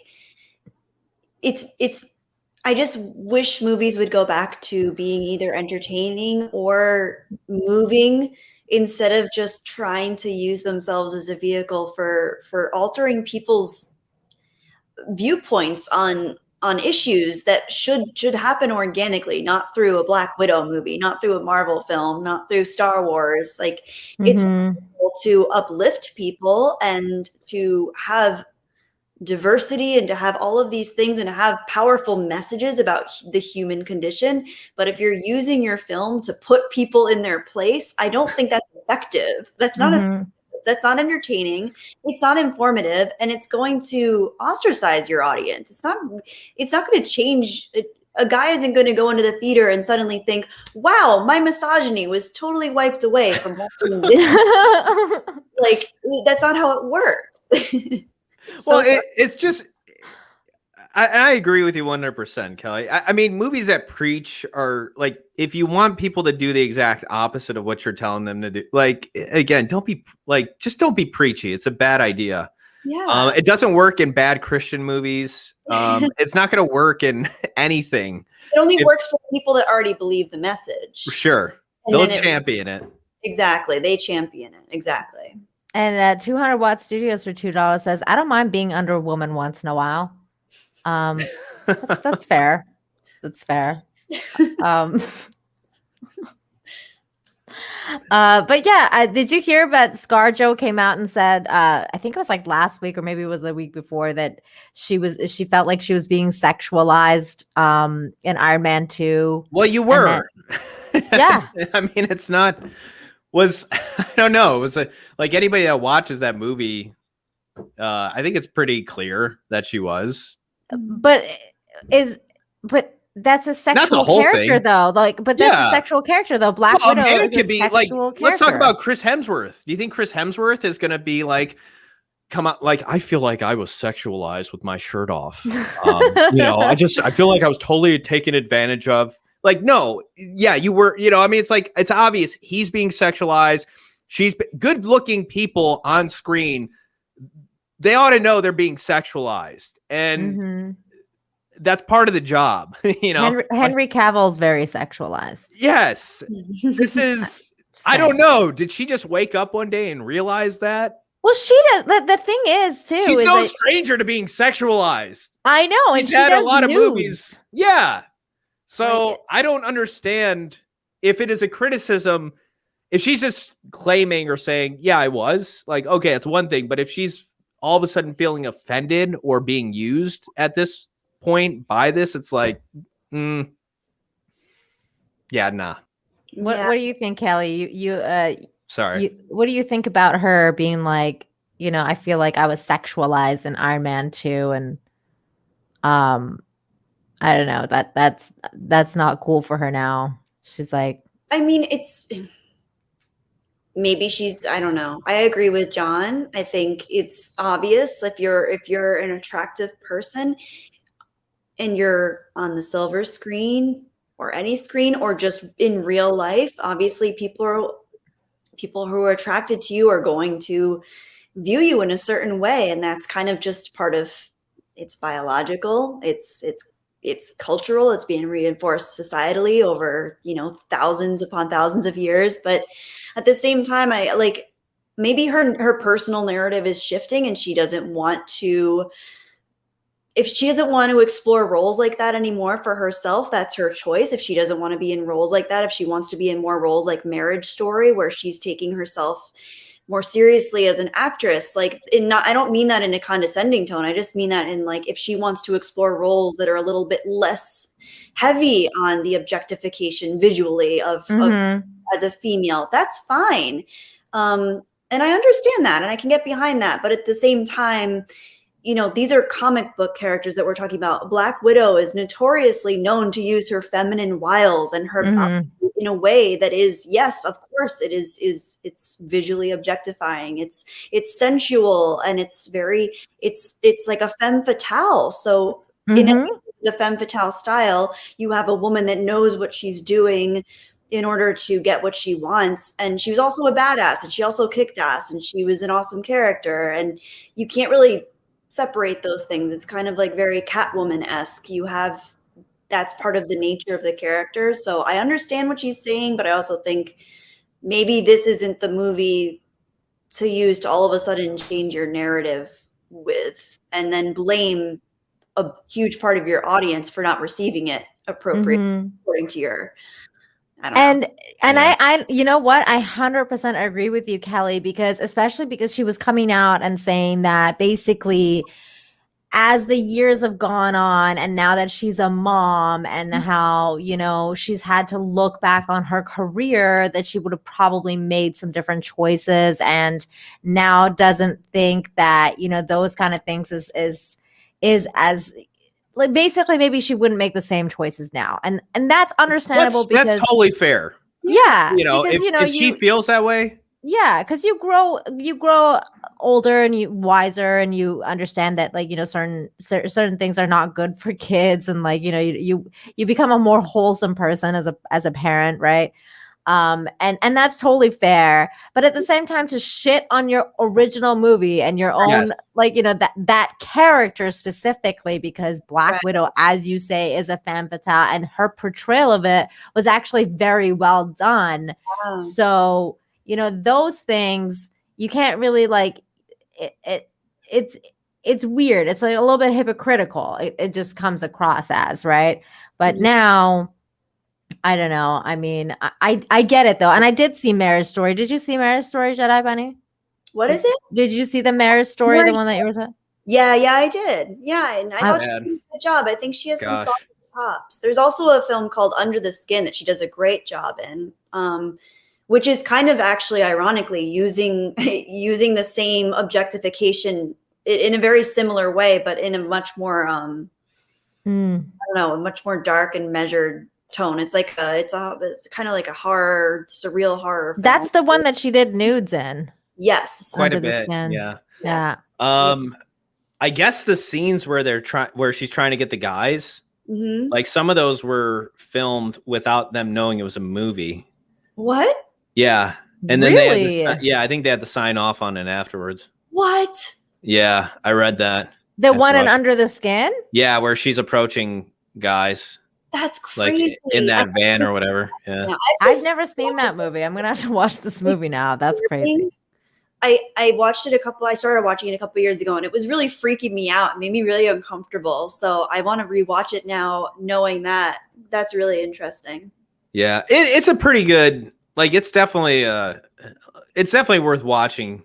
I'd say at least once for sure, if you haven't seen it. But yeah, caution. There's nudity. Please do not watch it with your kids or your like.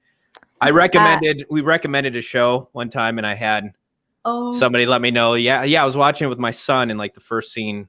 No! It was dark. It was dark. Episode 1. Yeah. Oh, was there? It was where well, he hangs himself in like the first 10 minutes. Well, yeah, that's pretty dark. But then you had the one guy. And then they were having sex too. Yeah, that's true. Oh my god. Yeah, and that was a pretty graphic sex scene. Yeah, it was. And I'm like, oh gosh. Should have told somebody about that. You know, yeah, I'm watching my 10-year-old son. Thanks, bro. Oh my god. I do have to watch this Under the Skin. But wait, John, you saw Marriage Story too? I did. Gosh, man. That film was so freaking depressing. Wasn't it? It was so sad. It was really well done though. Like, I mean, the acting, the performances were, the script, everything's really good about it. I just feel like it takes you through, like, if you've had failed relationships, like even if you weren't married, it just, it just feels like it rehashes all those wonderful feelings. It brings up a lot of stuff for sure. What did you think of Adam Driver's performance though? I'm curious. Oh, it was outstanding. Yeah. I thought he was amazing. He's cool. She was great too. Mm-hmm. Yeah, they were both great. I mean, I was a little bit, that was one of my movies because, like, I mean, I was only familiar with Adam Driver through Star Wars, and I was like, let's see what this guy has to offer, like, that's not Kylo Ren. Yeah. And I was like, well, this is like, it's kind of still like Kylo Ren because he was totally emo throughout the entire movie. And I was like, okay, it's kind of like the same act, but it worked because it was like, it was just such a devastating movie. And you're like, oh God, like I feel it though. Like he made me feel things. I was like, oh my God, this is crazy. But right, Nina, he takes that kind of emo tone with him in every role I've seen him in personally too. Like that kind of his undertone is he has that brooding, darkness underneath. I've never seen him play like a light, fluffy role before. He's been funny in things. He definitely has a good comedic timing element. to his style, but I've never seen him just be like effervescent. I haven't seen him in anything else other than those like Star Wars and Marriage Story. He was in Silence. Oh, Andrew Garfield was in. He was in that too. It's Martin Scorsese film. It was about these Is that about the preachers? Missionaries? Yeah. Persecuted. It's really good. I mean, it's definitely not like the feel good movie of the year though either. So just warning. I didn't see that one. I might have to watch that. But okay, so moving on to our next topic. Did you hear about this lady, John, that can we I'm sorry. I hate to go back and, what's up? No problem.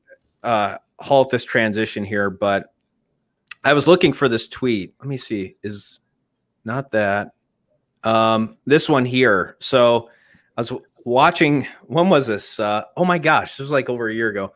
Watching Marriage Story. In this shot, it looks like ScarJo's head is on her kid's body. Oh my God, it was. I was trying to figure out what that was. I was trying to figure out what is going on in this scene. Oh, I thought that was like a Photoshop thing with her head just tilted. Oh, wow. Yeah. Yeah, I was just watching the film and I'm like, it looks like, that looks like her. You know, it's just one of those weirdly positioned. Yeah, it's not the best shot. That's so funny. So, anyways, okay, now we can move on. No, that was great. Thank you. I think Adam Driver is a good actor, but I need to see him more things before I make a concrete decision on that, because I feel like right now he's being typecast like emo dude. True. But he was in Logan Lucky, which was it was a good comedy. Steven Soderbergh. Really? Yeah. Okay, I like comedies. What is this one And it's called? got Logan Lucky. It's got Channing Tatum in it. It's got Channing Tatum. Okay. Yeah, whatever his name is. No, he's really good in it. He was also good in Foxcatcher too, which is wow. You've seen a lot of Adam Driver movies. No, Channing Tatum. Oh, okay. I don't know his freaking name. Channing. Channing. Okay, so it's almost like chanting, but Channing. Okay.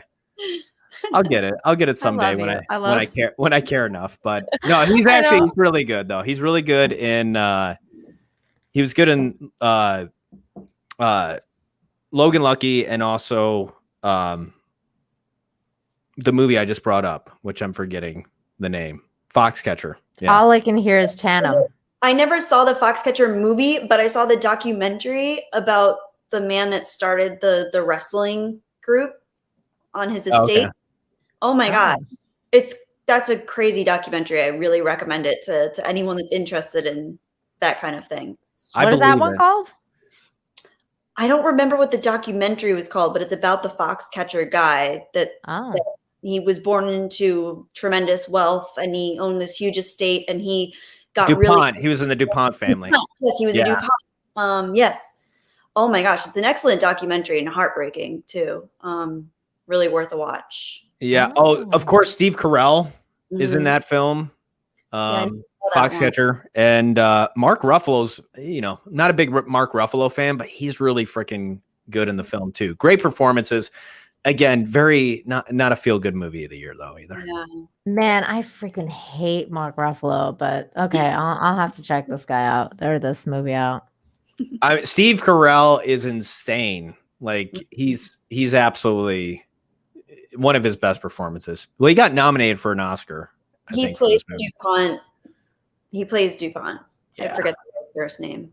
Yeah. How come I've never even heard of this movie? Oh my gosh. What? It's a documentary too. It's crazy because it's all real. The crazy stuff that happens. What is this called? The Foxcatcher? Foxcatcher. Yeah.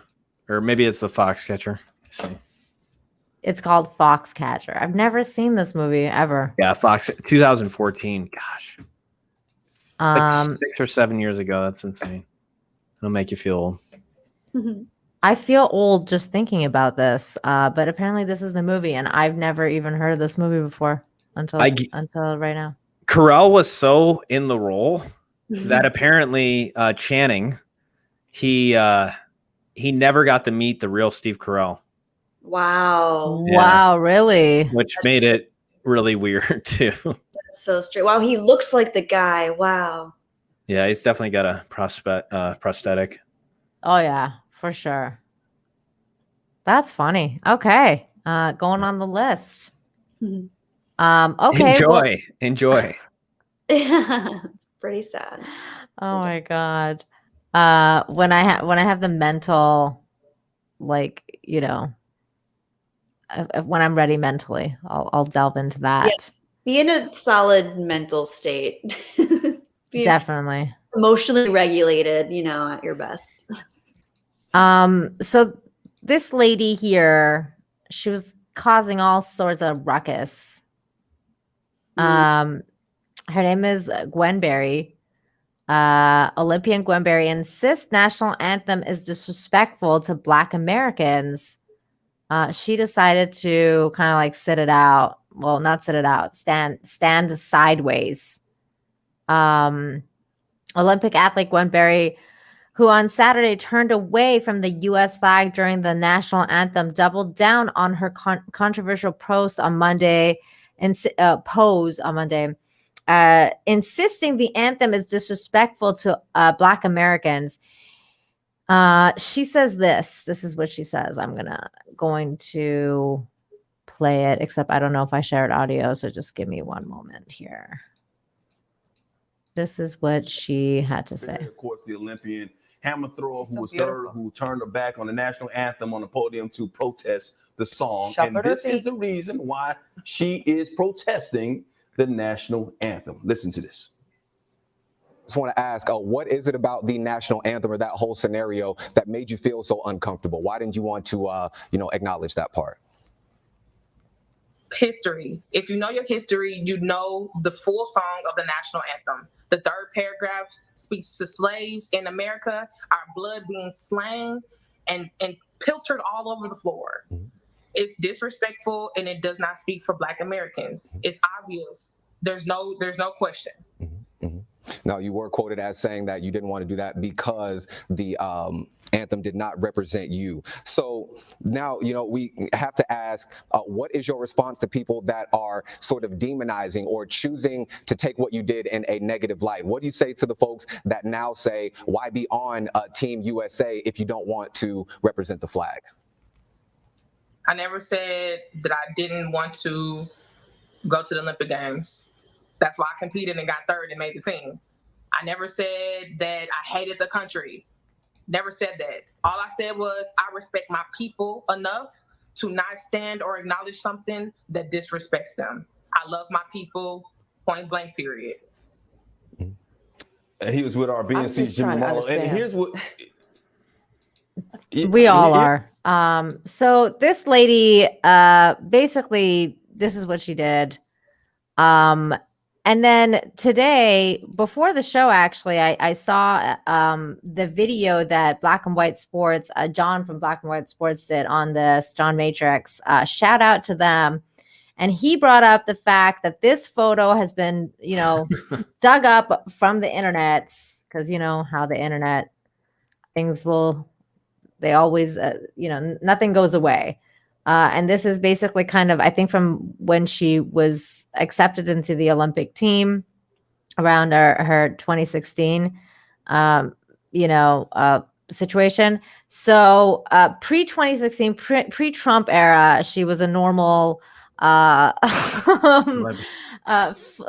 flag wield, what is this? What is this called? Flag wielding, swinging, flag flying, American. And now she's all, I hate the national anthem because, Black people, blah, blah, blah. The national anthem, the verse she's talking about, is rarely, if ever, sung anymore. No one actually knew what she was talking about because the national anthem is a very long anthem. So the third verse is rarely ever sung, if ever. I think they've basically taken it out.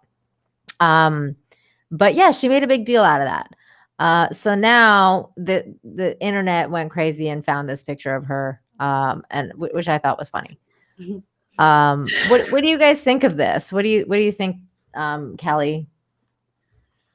I was not familiar with that verse of the song, and I would want to see what she's referring to. Okay, let me pull it up.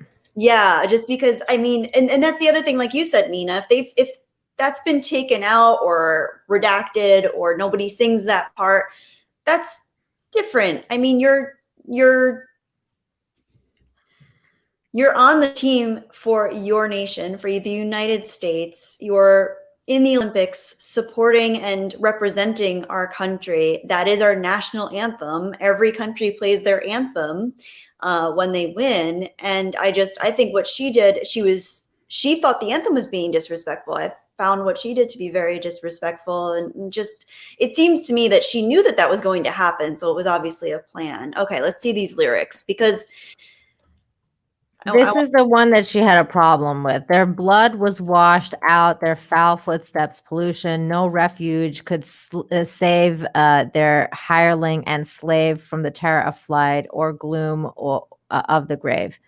And apparently, historians are they don't agree about what this actually meant, because some people think that it was about England and the people who followed the crown versus the people who wanted to separate, and not necessarily have anything to do with the black slaves of the time. So historians also disagree about this. So that's why this verse is rarely ever sung. And like whenever you watch like a major sporting event, you don't usually hear this verse.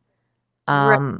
Yeah. So it seems to me like she's kind of cherry picking just to make a statement or to make a point, which is in itself, I just think that's just a bad take. And I mean, also the other thing is with the flag. I mean, she's stated to the gentleman interviewing her that she has no problem with America representing America. It's this verse in this song that she has a problem with, but I don't know. It just seems just like I'm trying to read the comments. It's kind of like clout chasing or virtue signaling, but I don't think it's an appropriate time or place to be making that kind of a statement. I understand that you want to have respect for your people if you have history and with slavery in this country. That's a horrible, traumatic thing. That's it's sad if you have history that's been through that, of course.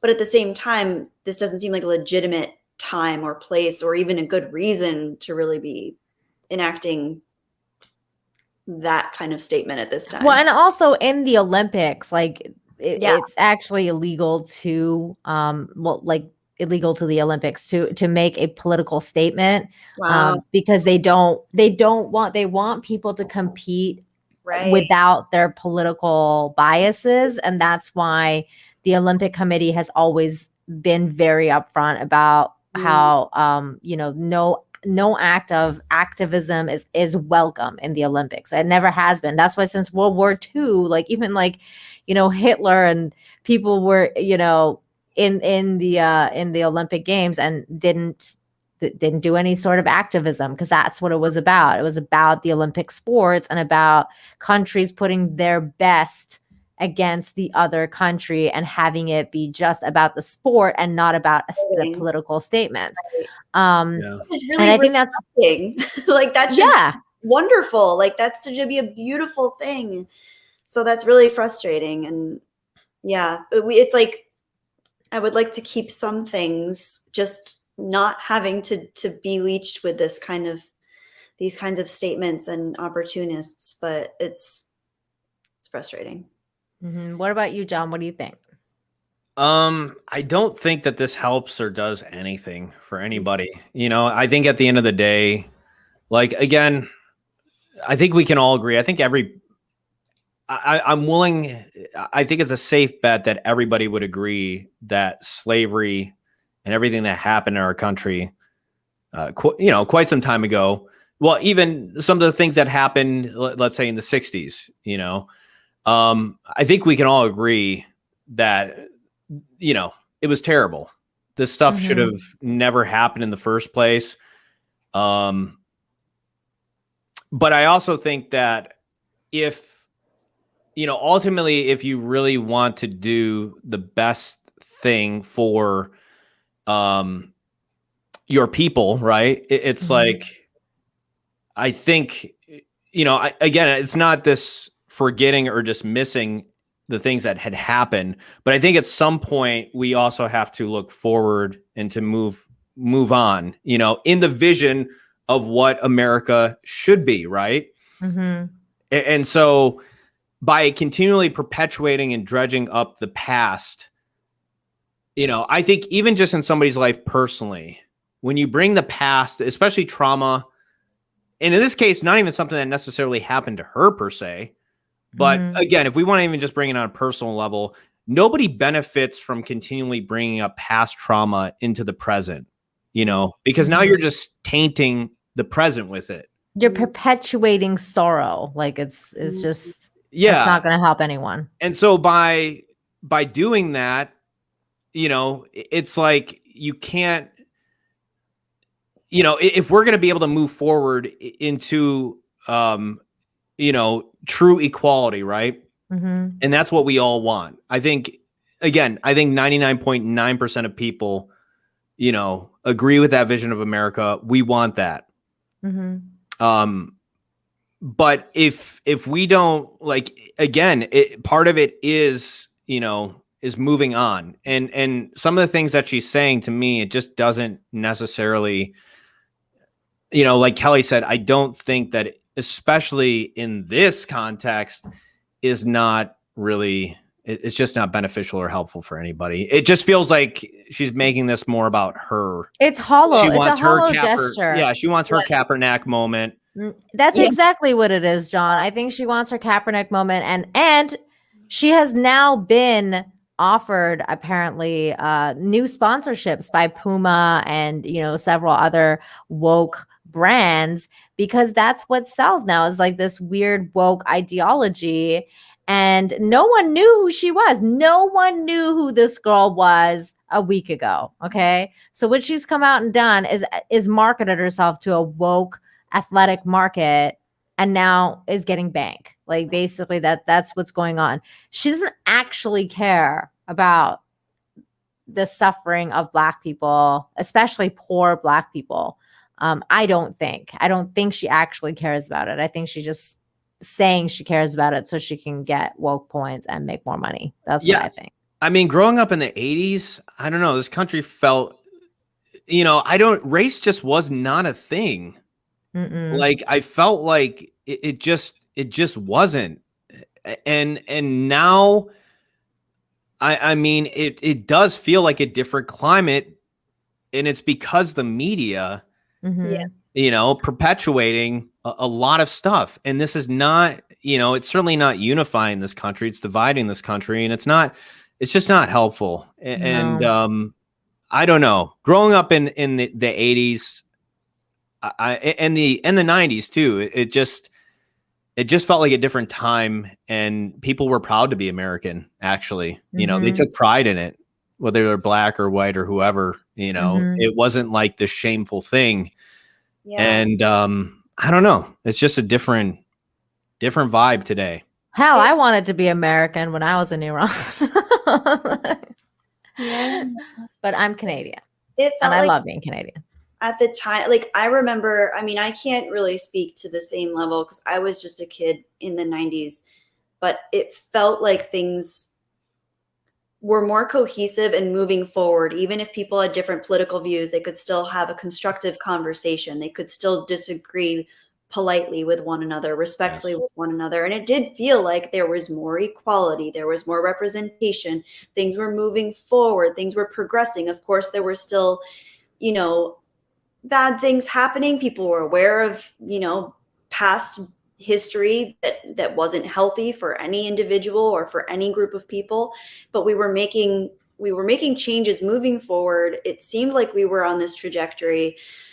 And I really do think partially that the internet, social media, and just the access media in general, news media, I don't even watch the news anymore because there's no way to find a middle road. It is so everything is so divided, and whatever you're consuming, you're only going to get more of that because everything's algorithm based now. So if you're consuming something that is reinforcing your beliefs, that you're going to get more and more of that. and people that are believing something completely different from you are going to get more and more of that until you're both in these two different places where neither party agrees with one another, and both parties believe that the other party is completely ill-informed or just crazy. Evil, crazy. Exactly. Like it's so divided. Like I have friends from childhood that I don't get into political conversations with anyone just because I try to stay friends with everybody, but I know my have completely polarizing ideas, and I've seen friends, I've seen family just completely pull apart from one another based on things that aren't even necessarily reality. It's just what they're being fed. So it's really sad, but I just wish, like you were saying, John, like I mean, obviously there were still things that needed to change in the 80s and 90s. There's always going to be things that can be improved upon. Sure. Humanity at this point, but just the fact that it's so divided is what scares me more than anything, is the division. That's the part. And that's the thing, right? Like divide and conquer. So those in power that want to, you know, keep the power once you divide it, because united, you are going to be a problem. And I think that's from day one, I think that's been kind of like the new plan into making this new world order, or whatever you want to call it, with the coup and everything like that, is to keep people divided, whether that's like through family, through whatever. Human connection is really important. And when we don't have it, we make really bad decisions. Yes. Do you think that like Michael Quaid here is making a point, and basically like about cancel culture, like I don't want anyone canceled, but you can be fired from a job for subordinates. She literally is working for America. Do you guys think that she doesn't deserve to be on the Olympic team for America? She is an athlete. She's a very good athlete, and she's an asset to Team America, in my opinion, when it comes to being an athlete. And she's not allowed to voice her political opinion. So, having said this, do you think that she belongs on the team? Athletically, she's certainly, I mean, I suppose she's qualified if she's there, but like you said, politically, if she's not supposed to be making statements like this, no one else is making statements like this. I don't know. I personally, if I was part of the committee, I think I'd say, hey, sorry, but this is not the place for that. I mean, here's the issue too, though. Like, if they do that, then does this become like a bigger? True. Does it needs to get more blown up? You know. Now, I mean, for me personally, she's like, you know, you're free to do what you want, but you're not free to choose the consequences, right? Like, right. And so obviously there's people that are they feel very strongly against her for this. There's people that are going to support her. And you know, if that's what you want to do, like that's kind of in terms of like the NFL stuff that has gone down, it's like, oh yeah, we need to watch that commercial still. Oh, that's right. Yeah. But I mean, I don't think there's any rule saying that you have to stand, that you have to do any of this. But the NFL is paid for it. You know, people aren't tuning in like they used to. So if they want to do that, you know, in this case, she got third place. These are not the Olympics. These are just the finding out who's going to qualify. So yeah. But in the Olympics, it's not, you're not allowed to speak about your political thing. I don't even think there's really a chance that she's going to get gold in this category, or even be on the stand in this category, because she got third among the Americans. So, so I think if they just let it, who knows? I mean, but I did, because I've actually been watching the Olympics. I've been watching a lot of the running stuff, but I did watch the shot put, and this woman just killed it here in the middle. I mean, she was she destroyed everybody. I saw her. She looked awesome. I was like, dude. Yeah, or it wasn't. Actually, it was it the? It wasn't the shot put. It was the thing where you're swinging it around. Not the discus, but it was this other thing. So, but anyways, I don't think that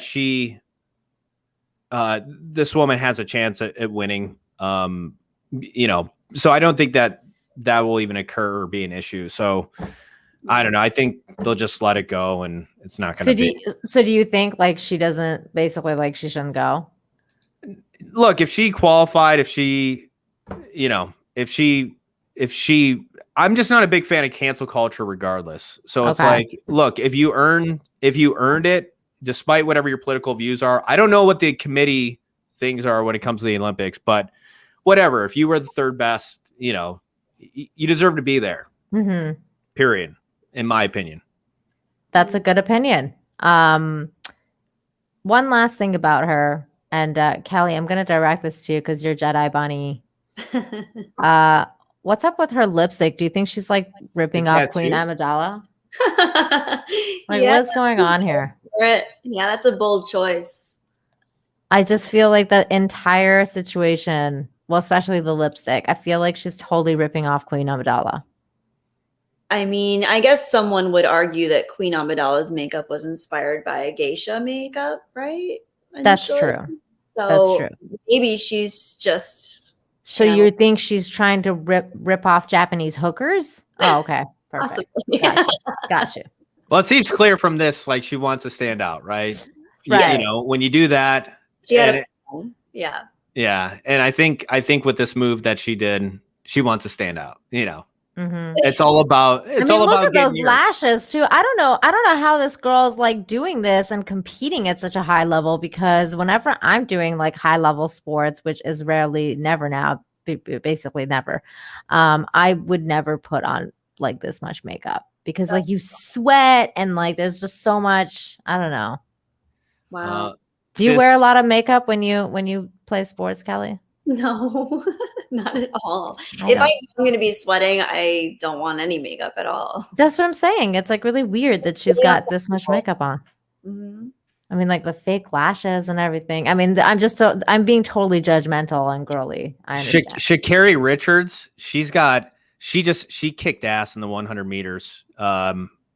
She'll definitely be one of the favorites. But she, like, if you think that girl's eyelashes are crazy, Sha'Carri Richards here. Can you pull up picture, please? We need pictures. Yeah. Well, let me see. Here, I'll show. And while you do that, I'm going to quickly read these super chats because I have fallen behind on these. One moment here. Raymond Hoey, thank you so much for the $20. Says Hollywood is hypocritical and hopeless. What else do you expect from an industry that supports Roman Polanski? Many of them Me Too supporters. Nina, John, and Kelly, thanks for keeping it truthful. Nina, stay lovely and wise. Thank you so much, Raymond. Interestingly, I'm one of those people who thinks that Raymond Polanski was like I think there's a certain level of conspiracy theory I believe in, and I think that Polanski's definitely one of those situations because of what happened with his family and how his wife and unborn child were killed by the Manson family, and all the different things that had happened to him. I think that there's I don't know if the whole thing. I don't know about the whole thing with him. I just don't. I don't, not that I don't believe it. Like, I understand that it happened, but I think that the details on that one are kind of crazy. Do you know about all that, Jedi Bunny? I mean, I know about the Manson family and the Sharon Tate murders. And I knew about the allegations against Polanski with I guess she was like 14 and quote unquote 13. But I don't know any other details other than those things happened. But I'm not aware of like any other nefarious possible like connections or anything like that. So yeah, it's just crazy. It's just crazy stuff. What about you, John? Do you think Roman Polanski is totally? I wouldn't be surprised, especially back then. I mean, I think people actually did get away with a lot of stuff. Some powerful people. Or people with money and influence. I'm just saying, I would not. I tend to believe it, certainly more than disbelieve it. I mean, that's also true. Chinatown is one of my favorite films. I love good film. It is a good film. I never saw Rosemary's Baby, which I love Rosemary's Baby too, actually. Me too. I love that movie. They're actually both pretty. Oh my God. Did you know that they remade Rosemary's Baby? I think I heard about that, which is just so stupid. Like, why? They did it, and they did it with like, it's like a POC Rosemary's Baby. And apparently they show the baby in the end. And I was like, that was the whole point of the movie. So is that you're not supposed to show the baby. So stupid. Yeah, like, I don't know. Like when I heard about it, I was just like, what is this? Like, this is just so unnecessary. Like, this is like a masterpiece, and you're remaking a masterpiece. You can't remake a masterpiece. It's like remaking Citizen Kane, and I don't know. It's just it's just so stupid. But again, thank you so much, Raymond, for that super chat. And then we had TLJ Screwjob, interesting name. This woman should also protest the torch carrying because the mustache man had that started in the 1936 games. Just saying, that's true. That's true. Might want to email her that one. Yeah. Melissa Lord, good to see you, Melissa. Says, hey Nina and John, Jedi and Jedi Bunny. Thoughts on Indy 5 and Ford injury? I said don't make it. And have you seen Long Halloween? It was good. Love you all. Okay, well, I'll tell you this. I haven't watched a single Halloween movie since like the second one. So I don't really have any thoughts on the Halloween movie. But for Indy 5, I hope Harrison Ford gets better soon. That's my thoughts on it. And it sucks that he got injured, but he's old, so I kind of figured that he would get injured. He got injured on Force Awakens too, I believe. Yeah, I think he got he had an ankle broke injury. his leg, or he hurt his leg. Literally, Poor Harrison Ford. Keep dragging him back in. They keep pulling him back. Oh. What do you think of the injury and the movie? I hope he takes his calcium supplements. Yes. Give him like 500% of that. Vitamin D, calcium, just maybe some good resistance training. Oh, she's saying Long Halloween is Batman. I've never seen this. Ooh, what is this? Oh, it's an animated film? Oh. Ooh. I know that must be based off of the comic series. I have not seen this, but I will look into it because I like Batman. Cool.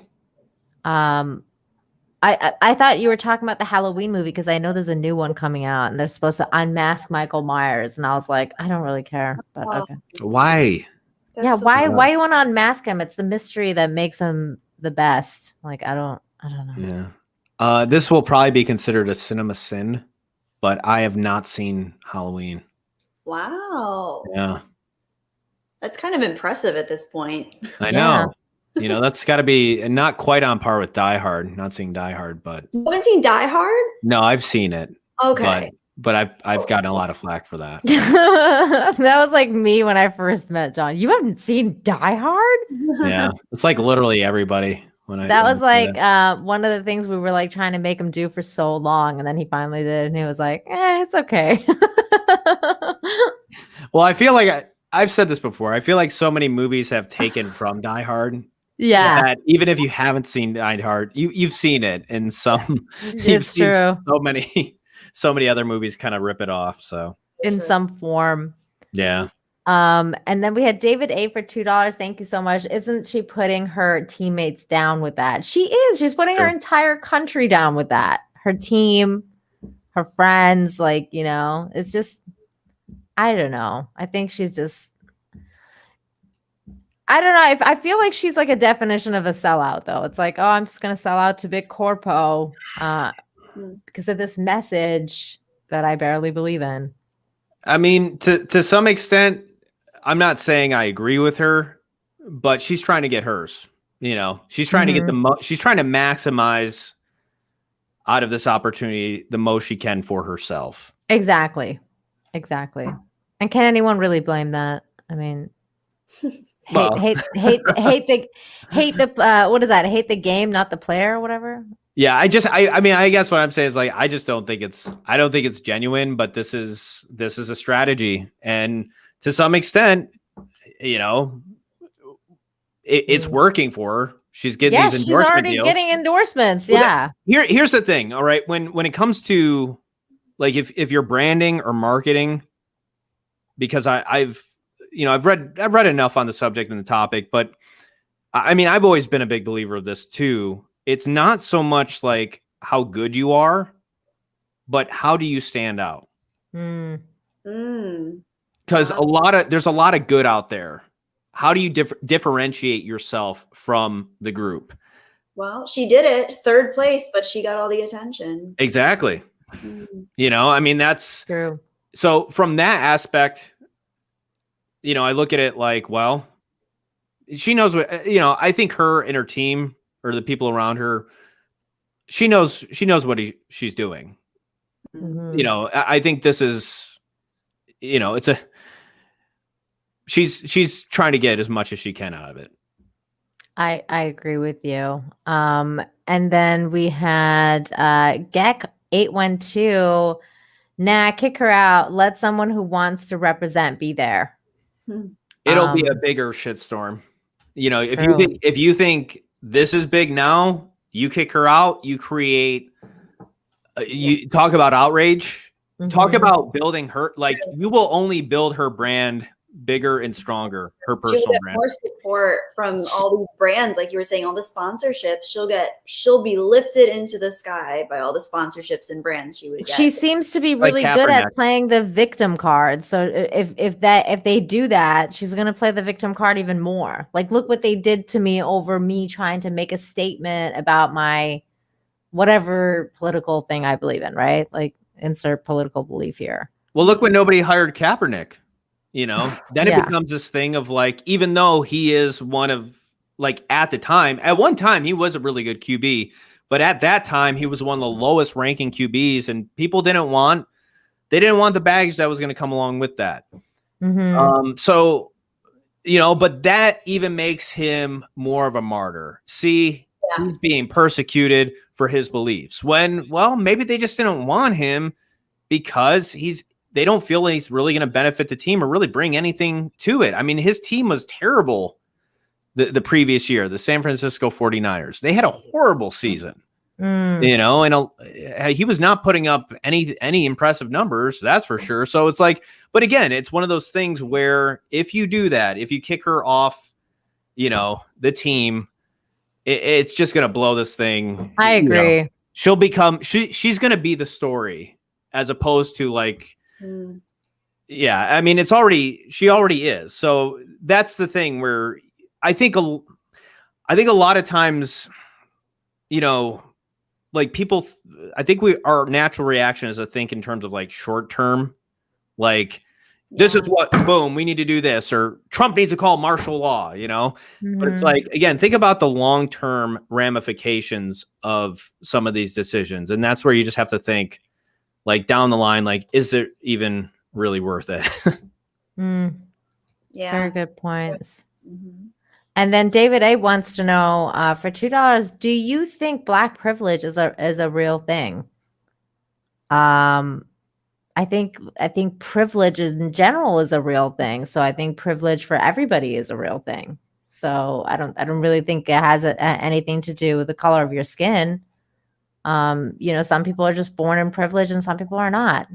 That's just the way of things. Some people are born in like rich families and some people are not.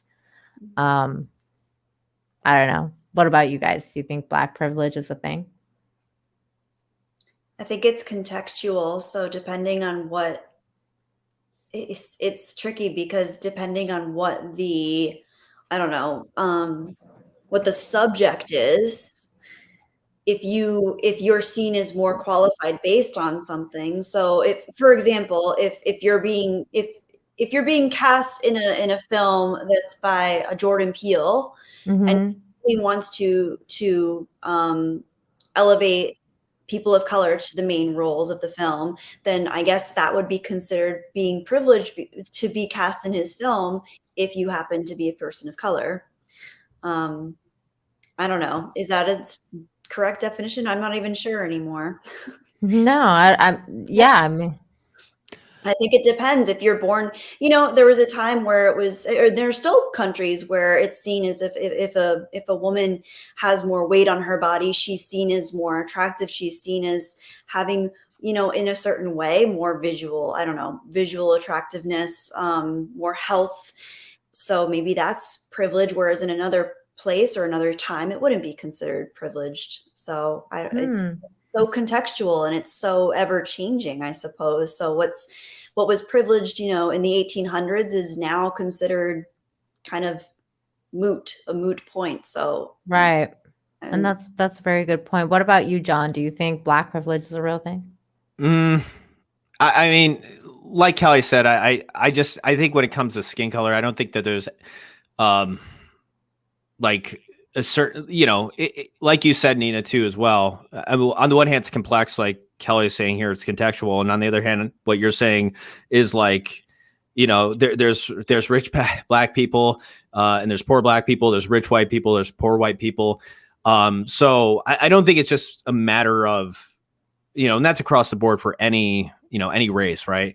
So I don't think there's I think we can all agree, like, there's definitely a certain privilege that comes with having money, or if your family has money, like obviously you're probably going to be a little bit better off and certainly a step ahead of everybody, because you can send your kid to the finest schools, and you can give them certain advantages that other people aren't privy to. Obviously, I mean, Black privilege, it's contextual in the sense of like, if you're growing up in the 1700s and you're in America, Black privilege is not, I don't think that, you can make a case. Yeah, that doesn't exist. There's certainly a case to be made for that, for sure.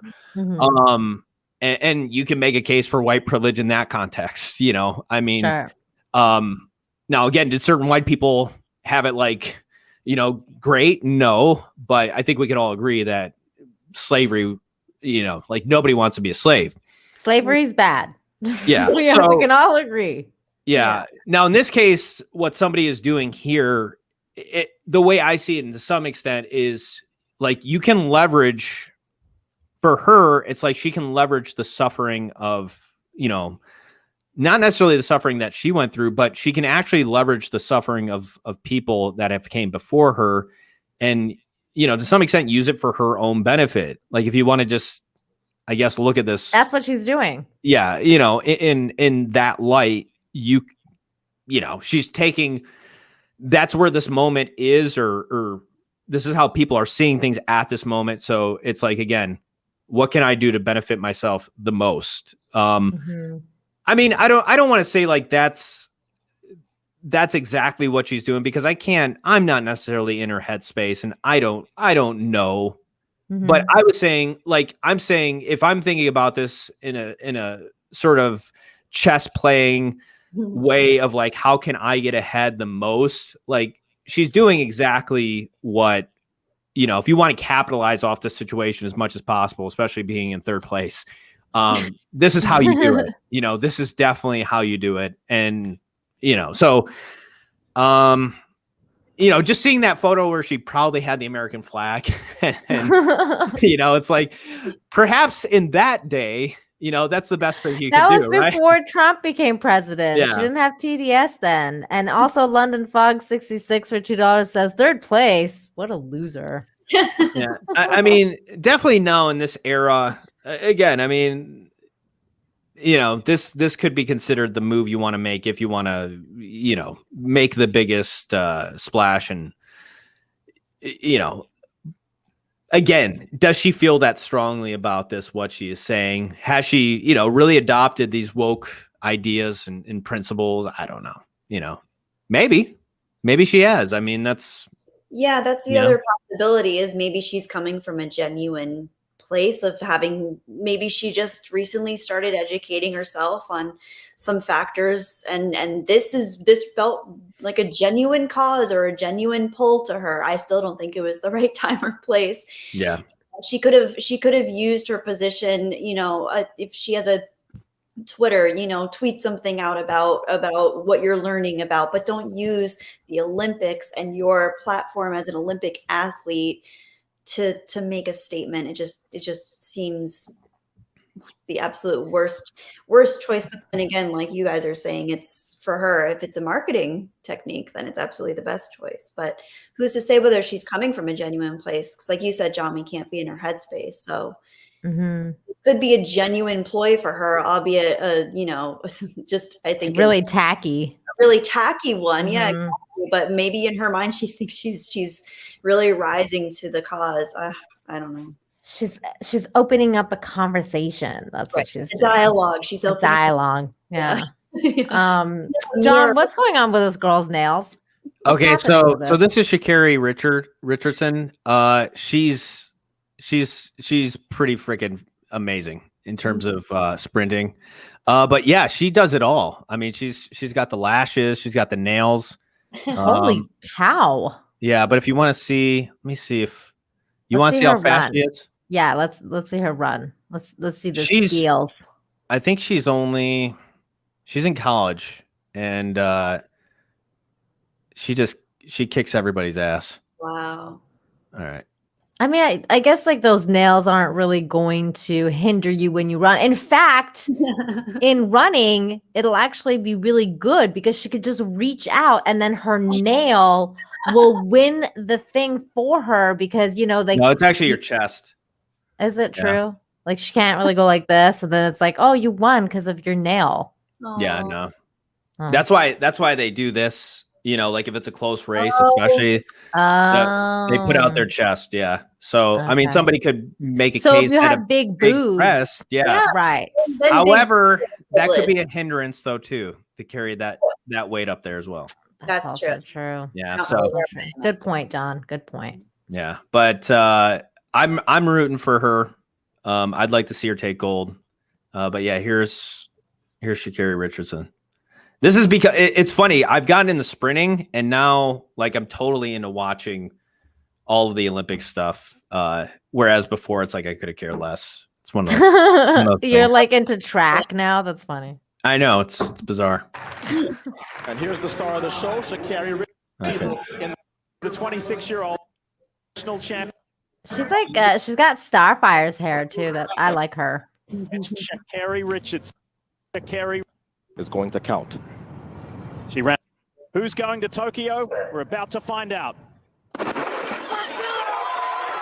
100 is underway. JVN Oliver, a fantastic start. She's putting the pressure on Richardson. Oh, damn. Oh, wow.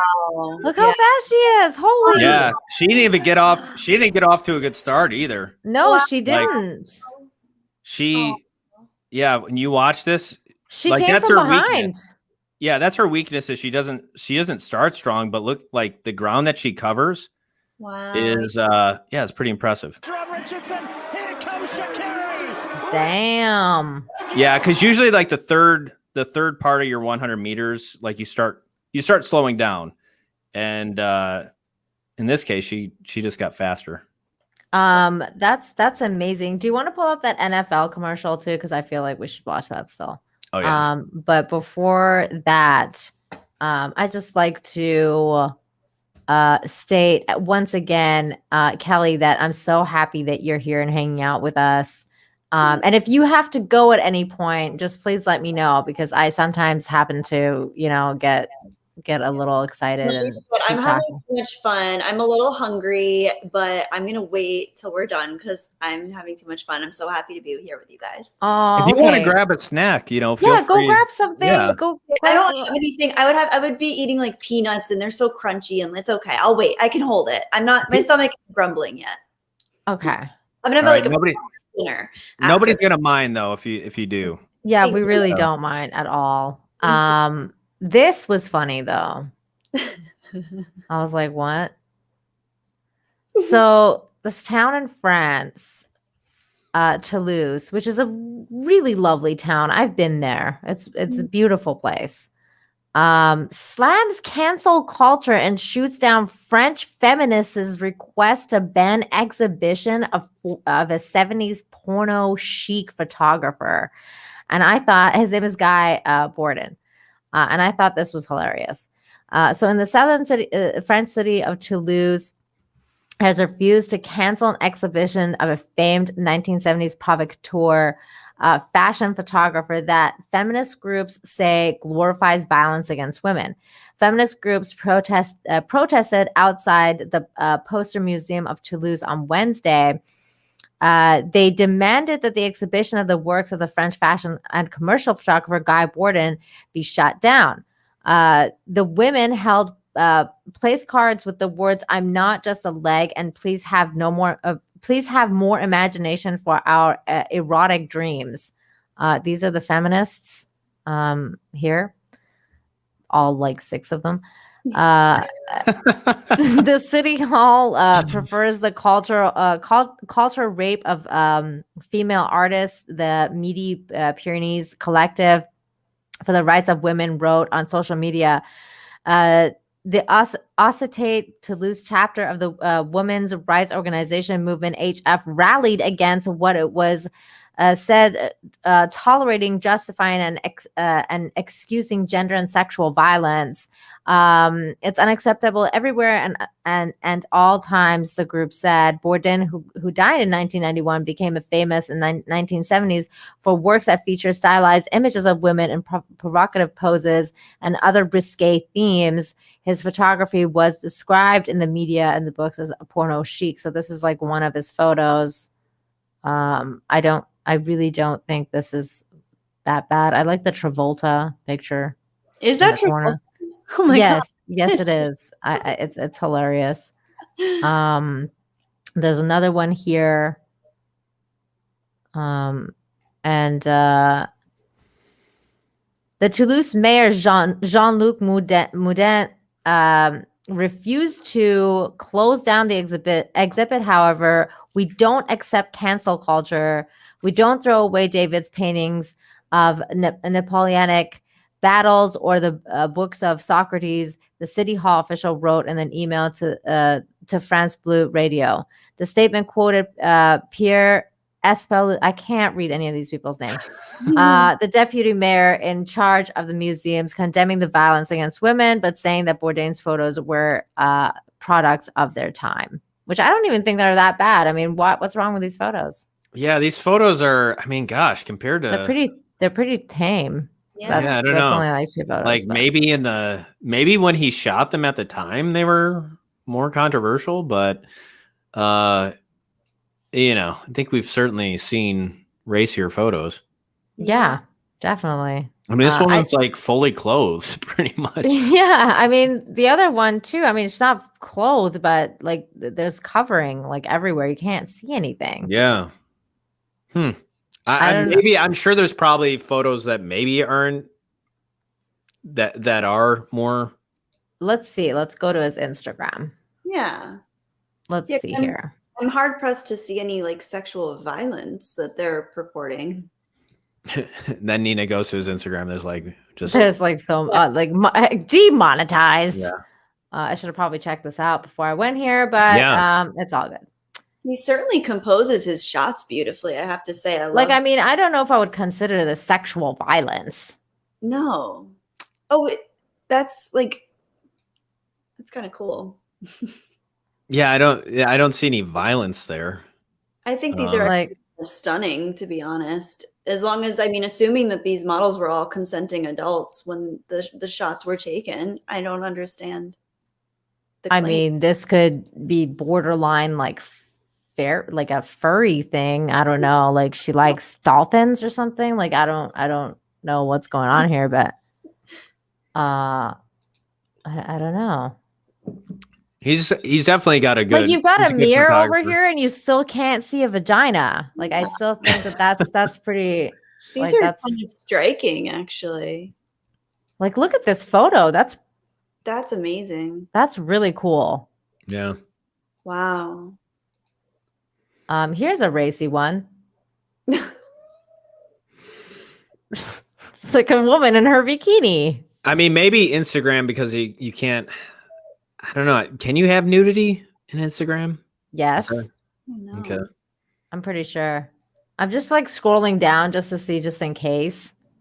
Yeah, there's nothing going on here. Okay, here, this is funny. I'm gonna show you this one because it's just like, what the fuck?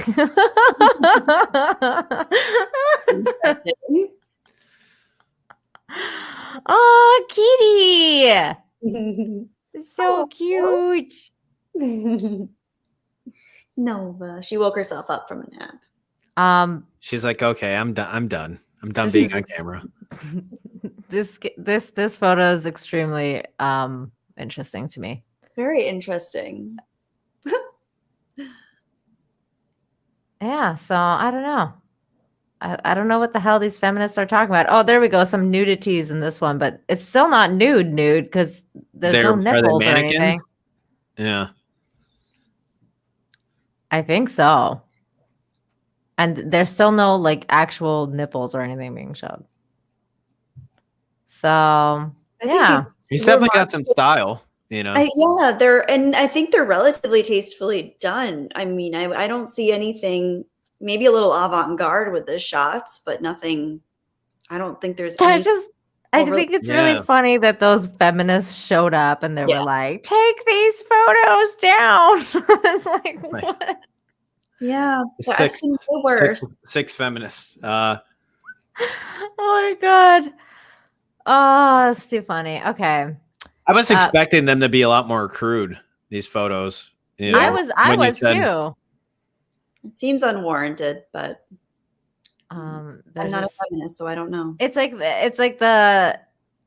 like Reverend Lovejoy's wife in The Simpsons, where she's like, "Would someone please think of the children?" And it's like, there's nothing going on. You're like, okay, dude, calm down. Well, all this is doing is just bringing more attention to it, right? So yeah, like, I mean, I didn't know about this guy until now, and I'm a fan. Yeah. Thanks, feminists. Yeah. You did something. Okay, next topic, and we'll probably make this the last topic.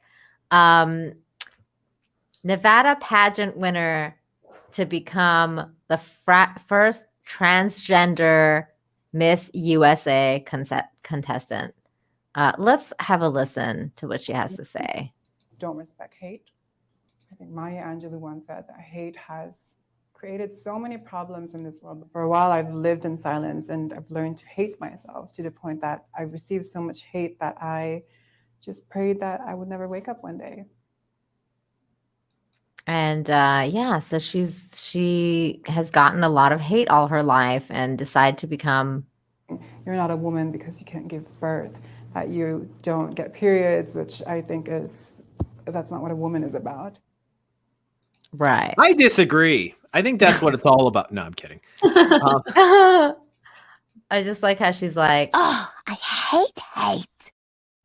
But that's yeah. So, anyways, she's. I mean, at least she looks kind of like a woman. So that's a plus. It's a scary world we're living in because I don't know. I guess I would not have recognized that was formerly a man.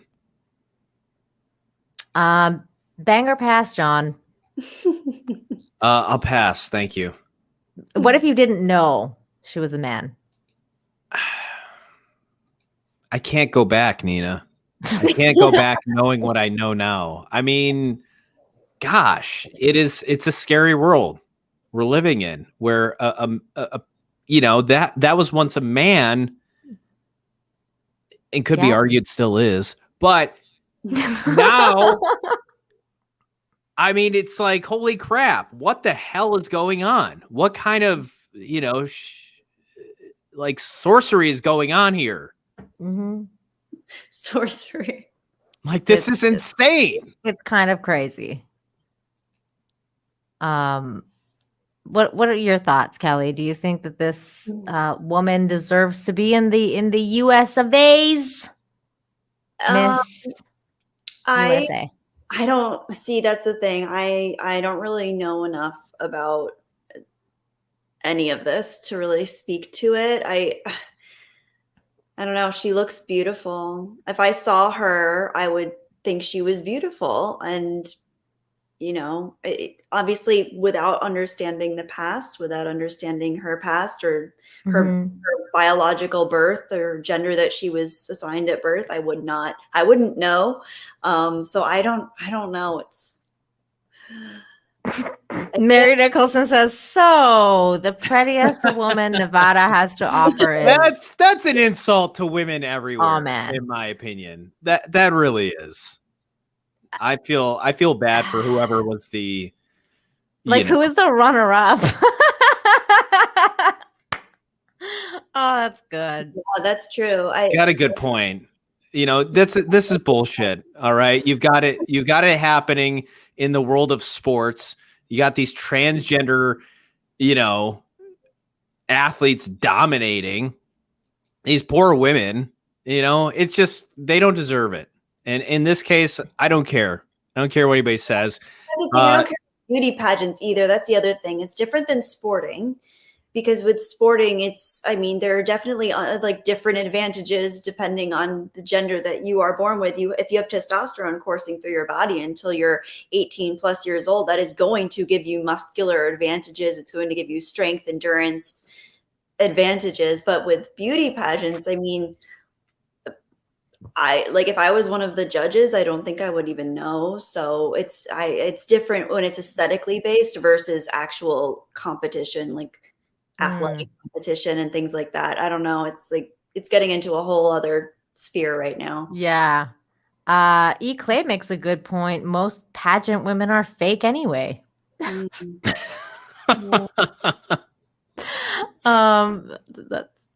That's fair. Well, then you got Victoria's Secret going the like. Oh my God, it's true. Getting very interesting there. David A. For $2 says, "What are your thoughts on being transracial?" John, did you hear about this? I saw that. Yeah.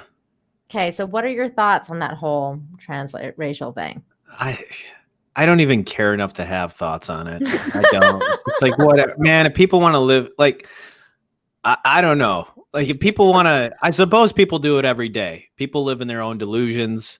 Look, you know, whatever. She also identifies as 25, by the way, or they, because it's a they. It's a they that identifies as 25. I'm identifying as 21. All right. Maybe if I believe it long enough, the wrinkles will go away. You know, and I'll be able to put on muscle faster. I mean.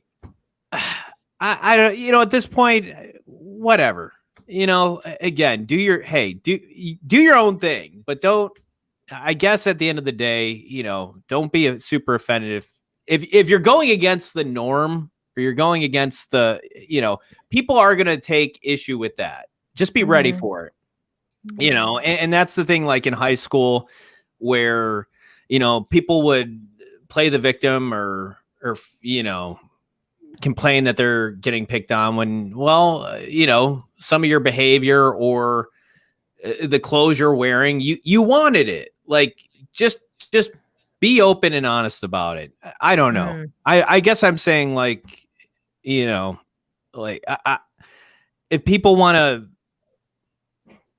believe, you know, live in a certain reality. I mean, I don't know. I mean, it used to be called like schizophrenia, like, you know, when you believed in something that wasn't true, and people used to be like, dude, you need to get some help. I mean, this is weird because it makes the trans argument like it's really weird because it kind of invalidates the trans argument or validates it really, because this person's going, I was born in the wrong body. I think I'm Korean. I was born in the wrong body. I was born in the body of a white person. And now I'm trying to say this with a straight face. And now I don't want to be a white man anymore. I want to be Korean because I identify as Korean. So they've gone and actually gotten freaking surgery to look like a Korean person. Do they speak Korean? I think they're starting to, like, I think they do. Hey, you better know Korean, all right? I mean, I think so. I don't know. I haven't seen him talk or they talk Korean. So I don't really know. He was talking in English when he was doing the video. So maybe he does. Tim Possible says they don't. So okay, maybe you should learn it. I don't know. It's basic fundamental requisite of a culture. Korean, yeah. I mean, even Rachel Dolezal like actually knew about African history, African American history. Like she knew her stuff.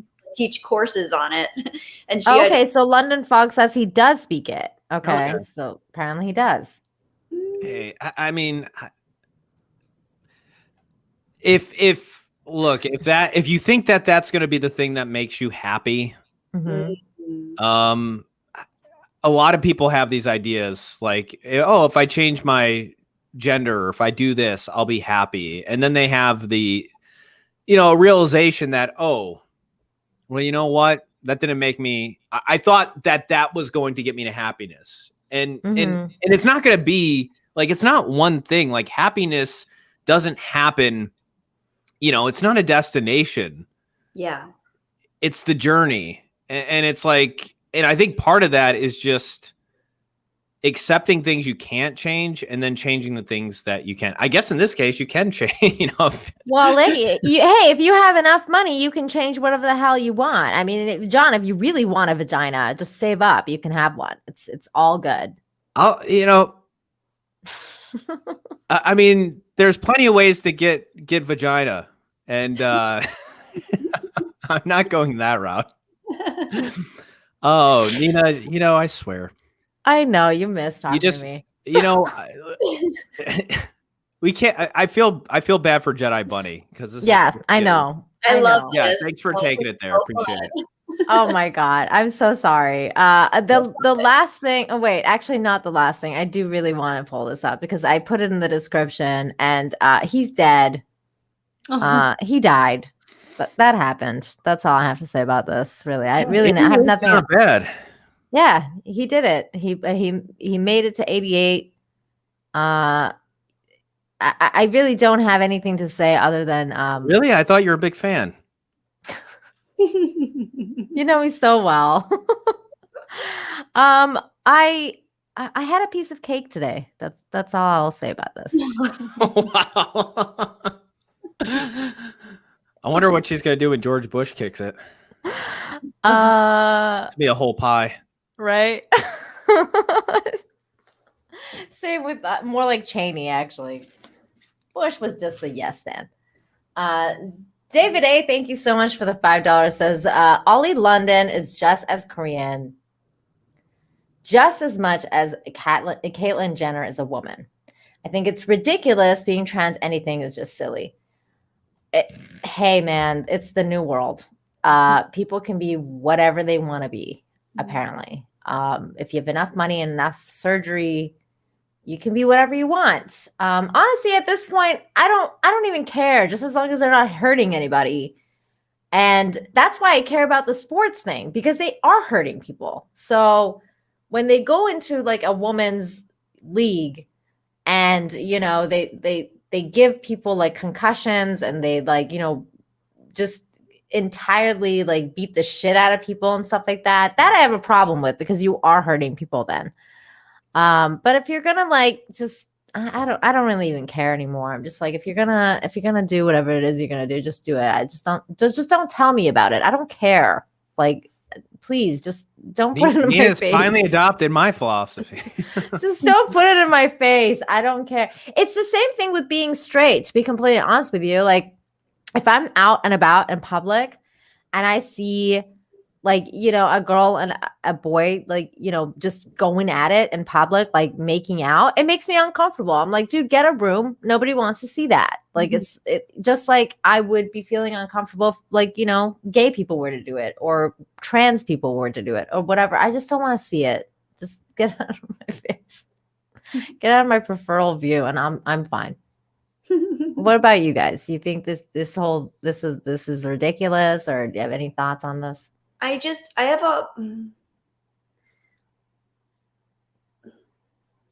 think so much weight is being put on personal identity now, and it's becoming less and less about feeling like you belong, a sense of belonging with a community. Oh, John popped out. Oh, He's like, "F this, bye." A sense of belonging with the community. People are just, it makes me sad because I know that the struggle to finding happiness is challenging for anyone. Even the person born into the most elite of privileges possible is going to struggle with finding the ability to fully regulate themselves emotionally, to feel a sense of belonging in the world.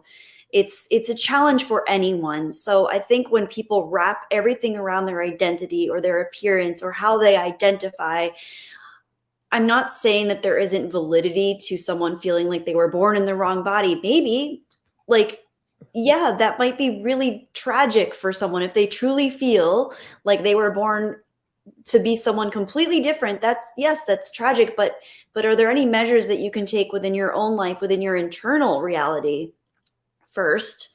And that's not to invalidate anyone's, how they feel, but I feel like so much of the work that we need to do as people generally starts and ends within our minds, within our ability to feel like we are a part of the world, that we can be constructive, that we can take care of ourselves, that we can show up for the people that we love and care about, for our tribe, whoever that is. So I think just so much weight being put on personal identity, ego, it can't be healthy. So I don't know. I don't know. It's just kind of confounding and alarming, just because I think the world, the health of humanity begins and ends with individuals, right? Because if someone is hurting other people, that's going to have a mass effect eventually. But be a better person for yourself. That is going to, if you look at the world as just a bunch of cells and every person is a different cell, the health of humanity it is affected by the different cells. I don't know. I don't even know where I'm going with this. Nobody's an island, right? Yeah. I just think personal accountability is a real thing. And yeah, I do too. I'm a huge advocate of personal accountability, for sure. And Thomas Gilkey here for $4.99. Thank you so much. What's going on, Thomas? Thomas is an awesome dude.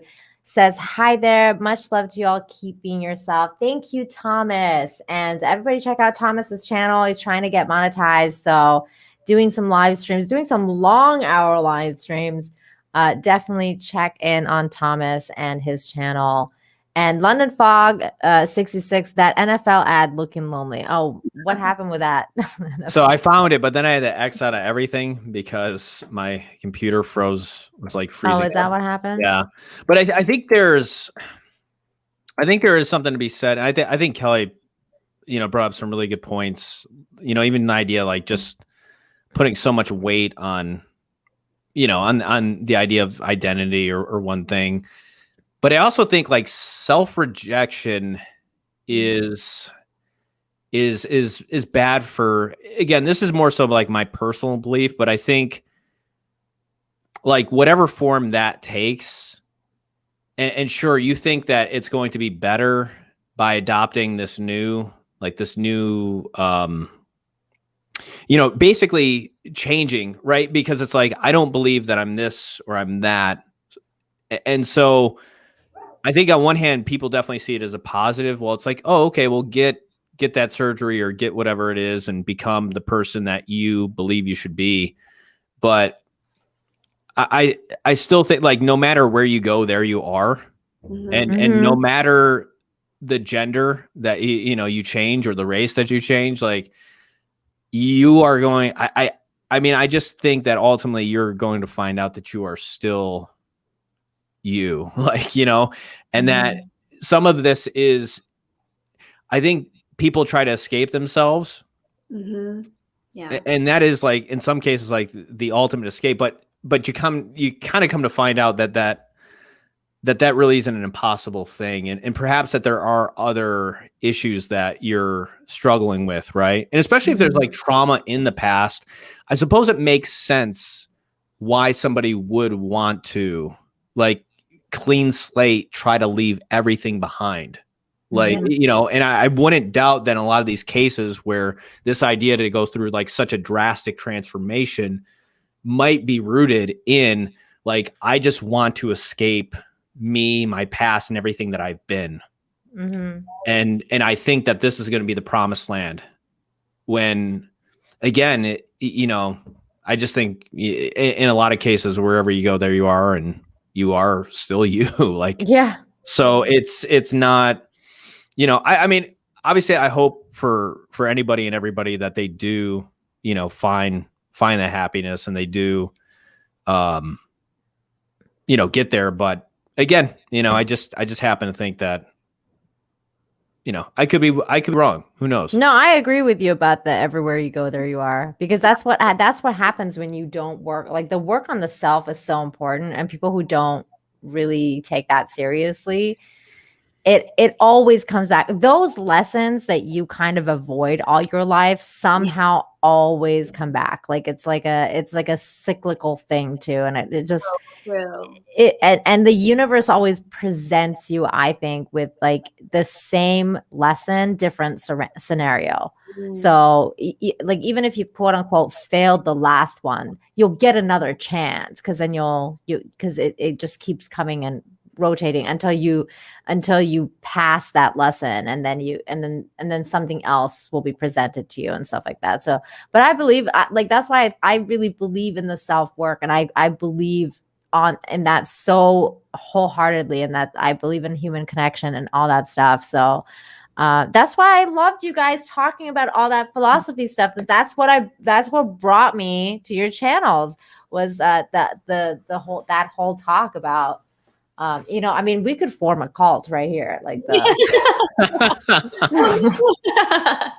yeah, but it's so true. It's endlessly fascinating, and like that self-work, like you're talking about, Nina, it's like it is so profound when people actually start to take the responsibility to do it, because that is all we really have control over. We can exactly watch the news, we can speculate about future, we can harp on the past, we can say who's wrong in this world, we can say who's right in this world, we can follow the leader, we can choose to go against the leader. At the end of the day, it all begins and ends with us. And like you said, John, wherever we go, there we are. But it starts and ends with the self, and those lessons that you're speaking of, Nina. We all have patterns. We all have patterns of behavior that we picked up probably when we were very young. Maybe they were passed down from previous generations, and they were patterns that our parents and their parents had. Those patterns are not always healthy, and we will oftentimes be faced with the same thing, like gravitational pull or the same wall over and over. We decide, okay, this isn't working for me. This hurts me. I'm hurting other people. The things I say piss people off kind of often. It's like I love the saying, if you smell shit everywhere you go, check your own shoes. Yes. It's like if you keep running into the same problems in life, if someone tells you you talk too much, if someone tells you you hurt their feelings a lot, if someone says, hey, I don't like when you say those things, it's really hurtful to me or someone I love. Maybe if you've heard that over and over in different ways, got to work on it. And same thing with people that want to change their whole identity. I don't want to invalidate if your identity feels like it's completely off. Maybe that's true. But at the same time, like John was saying, what is the work that you can do within first to maybe get to a place of a little more clarity and understanding of maybe I do have more power than I think I do. Maybe I do have more abilities to change my circumstances than I thought I did. Right. That's yeah. Yeah. It seems like sometimes the external, and again, I mean, I think it's like foreign for somebody who never had that feeling where it's like, I feel like I was born in the wrong body, like I've never struggled with that. I've never really known. I mean, I'm sure everybody has personal hangups, when you're a kid, like, oh, my nose is too big. I mean, that was certainly something where, it's like people, these little self-appointed critics or kids, like in your third grade or fourth grade class, they'll let you know about all of your imperfections. Right. And you let other kids know about that because you don't think about other people's feelings. Right. So at that age, so unfortunately, you get all this so cruel. Yeah, you get extremely honest feedback at that age, and over stuff you can't even necessarily control, right? About your personal appearance. But so I understand that about having those things, but to feel like you're in the wrong body or you're the wrong sex, I mean, that's like. I went through like a tomboy phase when I was like 13, but it was just because I didn't want to accept that I was becoming a woman. Like that was different, and then I wanted to still hang out with the guys and play basketball with the boys, and things were becoming different. So it was such a different, it was different then, but it wasn't like I was rejecting becoming a woman. Like I knew I was still biologically, I still felt like a girl, and I knew like I was a girl, but it was I don't know, it was just such a strange time. But that's just puberty. I don't know, for some people, I guess it carries on their entire life. Like they just feel that way their entire life. They just don't think that they were born inside the right body. That's a weird concept to me too. It's never been something I've experienced fully. So I just can't relate. Maybe, I don't know. Yeah. But. Yeah. And that's on the other hand where it's like, I don't want to if somebody genuinely feels like that, it's like, it sounds it's just awful. Yeah. I mean, for me, sure. It's difficult to understand, but I mean, that doesn't take away from the fact that perhaps somebody does genuinely feel like that. Mm-hmm. Again, maybe there is some other things going on that could be maybe that's a symptom of something else, or, right. I don't know, so that's where it is. Like, I'm not gonna, as far as I threw out my best psychological stuff out there, but it's like, I don't, I can't, it's really hard to begin to even understand that. And where do you, if somebody feels so strongly about it, I just feel like though, sometimes people jump to shortcuts or these external things that they think will fix the problem, or, and sometimes it's not always the answer. At least some individuals who have gone through this process will tell you. And there's a lot of stories out there of people who go through that process and then they reverse it because they realize that they made the wrong decision. And those are the stories you usually don't hear about. And there's a lot of stories like that. So it just goes to show what you're saying, for everywhere you go, there you are. But Orville Nation, thank you so much for the $5. Says, wow, 3 of my favorite streamers. Yay. Well, you're one of mine, PJ. And everybody check out PJ's channel for Dark Matter Mondays, which I am honored to be a guest on. And it's almost over. No, but still, definitely check out PJ's channel. And E. Clay Thomason, thank you so much for the $10. Says, incredible show tonight. So is Kelly filling in for John while he's on hiatus. I'm down for that. Nothing's been official. Kelly has a very busy life. And we were finally able to nail this date down, thank God.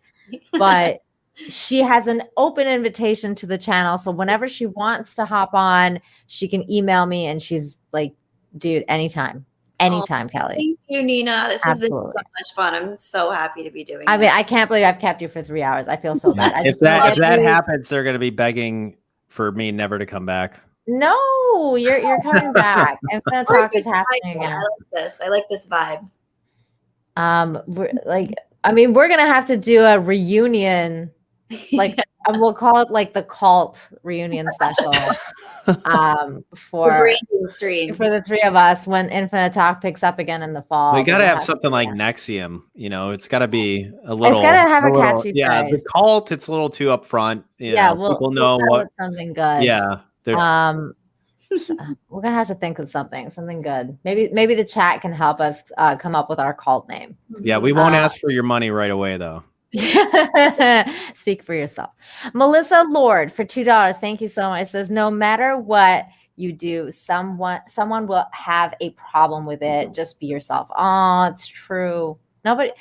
not everyone's gonna like you. Like it's just that's a fundamental truth of life right there. the way of life. The faster you accept it, the better you're better off you're going to be. That's a hard lesson I've had to learn because I was such a I was a people pleaser all my life. So like, you know, I had this thing called the Be Nice program, and I always have to be nice to people. But I realized that people can take advantage of that. Yeah. Was there a bee in the material, like a literal bee? Yeah, be nice. Program. Wait, was this something you had to go for work or? No, I'm saying I have one. Like we're a machine. And we're programmed to do certain things. So I had the Be Nice program. Gotcha. Yeah. Wow. And that's cool, Nina, that you're aware of it, because I think a lot of times people that go down the people pleasing path, they don't realize how little they have left for themselves. Oh yeah, I'm telling you, Kelly, I had to learn that in such a the hard way. It's one of the most difficult lessons of my life that I've had to learn, and it's one of those things that never goes away either. So it's a constant battle. You always have to remind yourself. Well, for you, for being aware of it, that's huge. And like, just remember, I think, because I'm a kind of a recovering people pleaser myself, the number one thing for you is having healthy boundaries and knowing what your line is when you say no, when you say yes, and you have to say it for yourself. Yeah. And that like other people will take as much time and energy as they can from you. So always have that in the back of your mind of like, you can be nice and cordial and loving and warm, but always have like that boundary when you know it's like, okay, I'm losing energy or I'm losing time. I need to. Mm-hmm. Yeah, absolutely. And John knows that too, because he's also too nice. I'm always like, dude. Yeah, I mean, maybe it's the residualness of my people pleasing days, you know. But I don't know. You don't realize it until you like look back and or you know, where it's like, oh yeah, I was being taken advantage of. Or or I was in a cult and I got branded. Yeah. No, I mean it is like it is one of those things. I mean, people like, we all want to be liked. I think, and I mean, even for the person that says like, I don't give a fuck if people like me, you know, fuck you.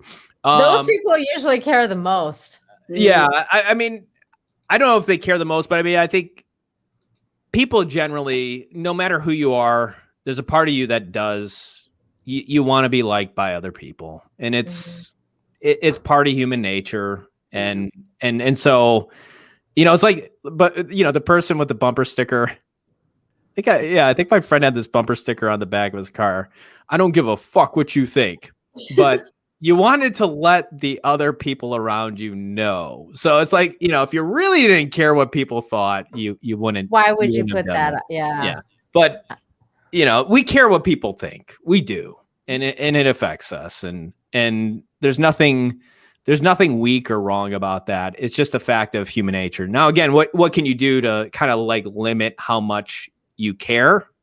That's, I think you could definitely make those changes in that regard, but there's always, I think, going to be a piece of you that does care. I mean, if not, you are a robot, and you are not. You are Hale 9000, and I'm afraid of you. I love it that you still call it Hale. Hale. Hal. Well, it's like Han and Han, right? I don't know. Yeah, it's true. David A for $5 says the problem is once they start forcing this onto children, especially if you don't want your children being exposed to these ideas. Everyone has rights. That's true. But also, like, that's why I'm so down on public schools, man. Like, if I was a parent right now, I wouldn't be sending my kids to public school. That's for sure. Would you homeschool them in a cult? No. My little cult. Yeah, for sure. With you and Kelly involved? For sure. Absolutely. Gosh, I feel sorry for that kid. Gary Ann says it's been a wonderful stream tonight. Nina and John, you both are really great together on these streams. Kelly, you are the best always. Everyone have an awesome night. Well, good night to you, Gary. We're going to be closing this out soon, just as soon as I read some of these names for our cults that people have come up with. Did you ever bring up that NFL ad? No, you didn't. I do have it. Yeah. I actually did. Oh, you did? Okay, great. I did. What?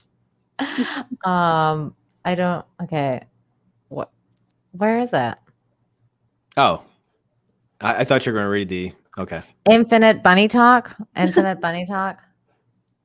Trans Nina called. Oh my God. That sounds weird. We all get our VJs called. What? What? I don't know what to say. I do agree with this wholeheartedly. Yeah. That's weird. Okay. Here we go.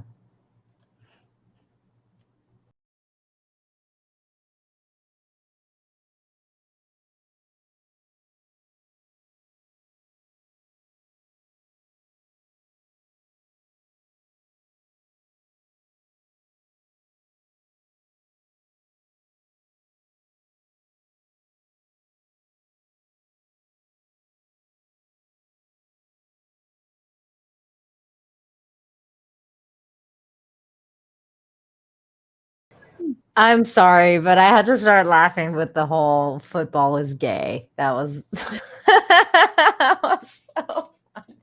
I mean, logically, I find a problem with the statement football is everything.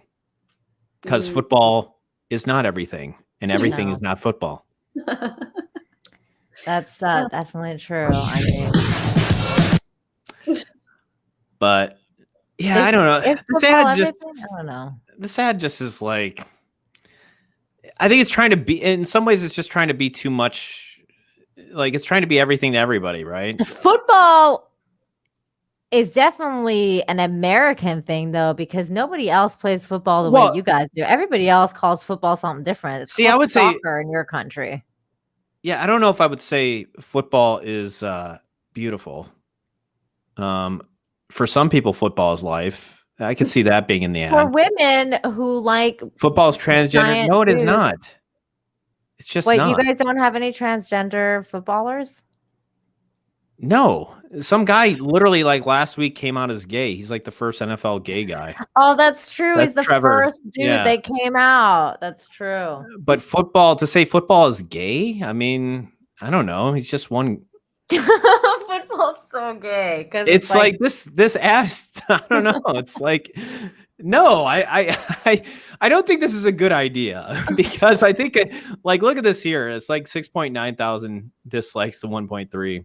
Wow. I mean, generally speaking, the guys that watch football are heterosexual. I mean, you think about the demographic that is watching football. They're not gay guys. All right. They're just not. Like, this is just a bad. Well, I mean, I'm sure there's lots of gay people that watch football, but I wouldn't say football is gay. Well, first of all, I mean, what is it? 4% of the pot. And again, I'm just looking at this like as a marketing business strategy, so 4% of the population, I guess, is gay. I mean, as far as I know, LGBTQ plus or whatever.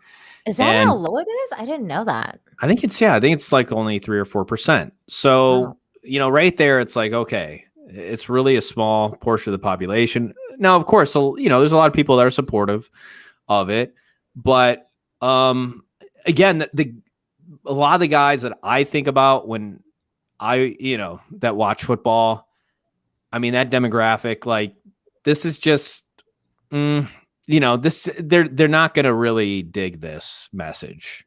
I just know they're not, so it's like. Wait, so like the ratio though, like it's gotten like 6.9 thousand thumbs down. That's pretty bad. So, I've seen worse, but that's pretty bad. Yeah, definitely. It's terrible. But like it's bad, like what they're saying, like football's not gay. So like, is this all the straight people being like, this is well, I mean, when you think about football, do you think of gay? Like I don't like, I don't, I mean, no, it's just not. I'm sorry. Like, what did they say? Football is lesbian. Like, there's not even one woman lesbian playing, like. it's just marketing though at this point. Yeah. It just feels hollow. It just Are feels... they saying like the cheerleaders are like the lesbians? I don't know. I think they should have said 4. It should have said maybe 4. Football is for everyone. There you go, Kelly. Football, there you go. It just sounds weird. Like, oh, now football identifies as all these different things. Right.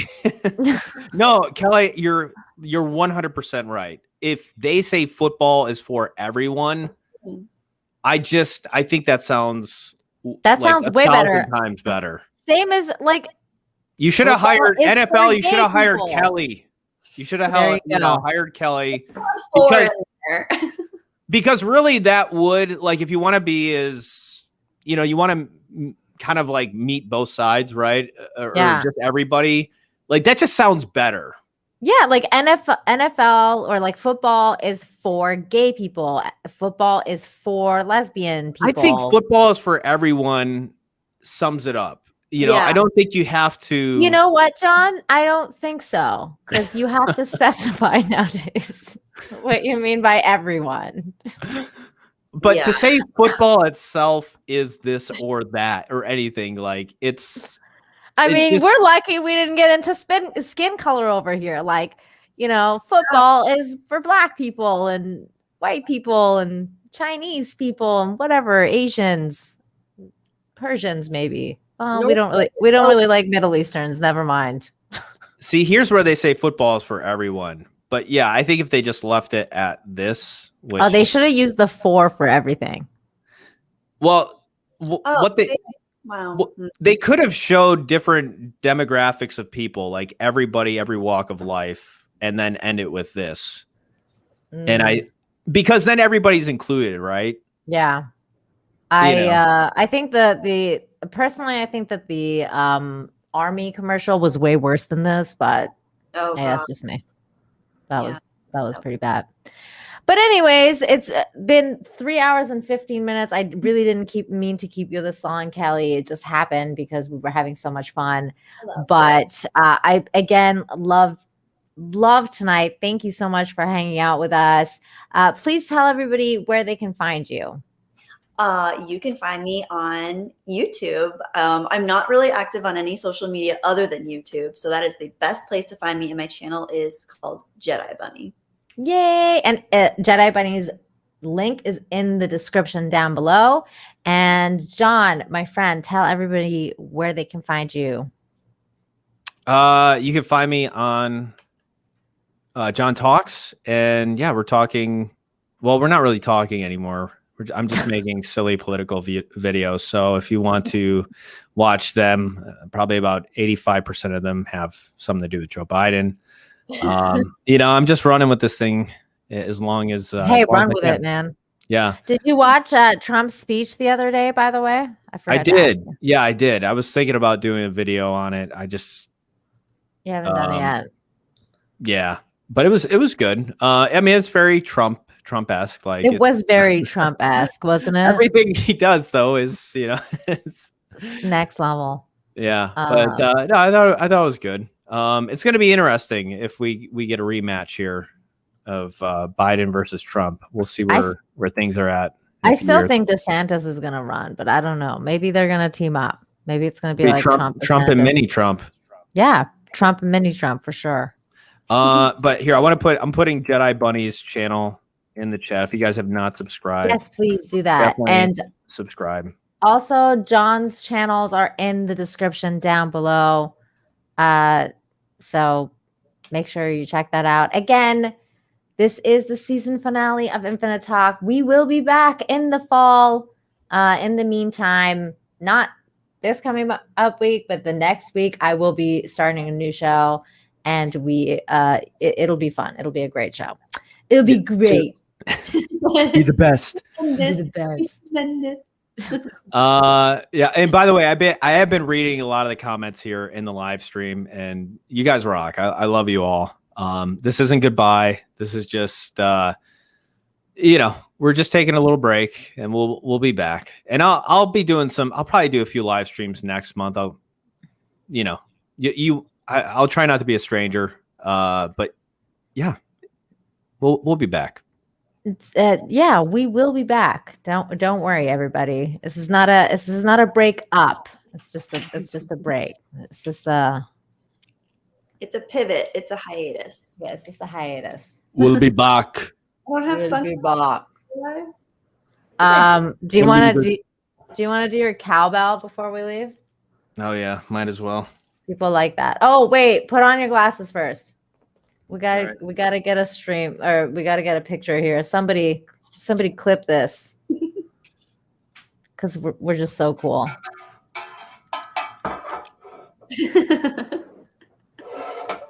Mm-hmm.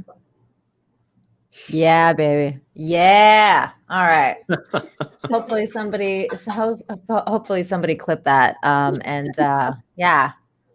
Okay, John. Kelly, thank you so much for hanging out with us, like for nearly over 3 hours. We really appreciate it. Nina, again, we'll talk. We'll talk. All you guys, we love you. We'll see you this fall. I don't know about you, but I got a fever, and the only prescription is more you. Have a great night, everyone. We'll see you next time. Gotta have it. Gotta.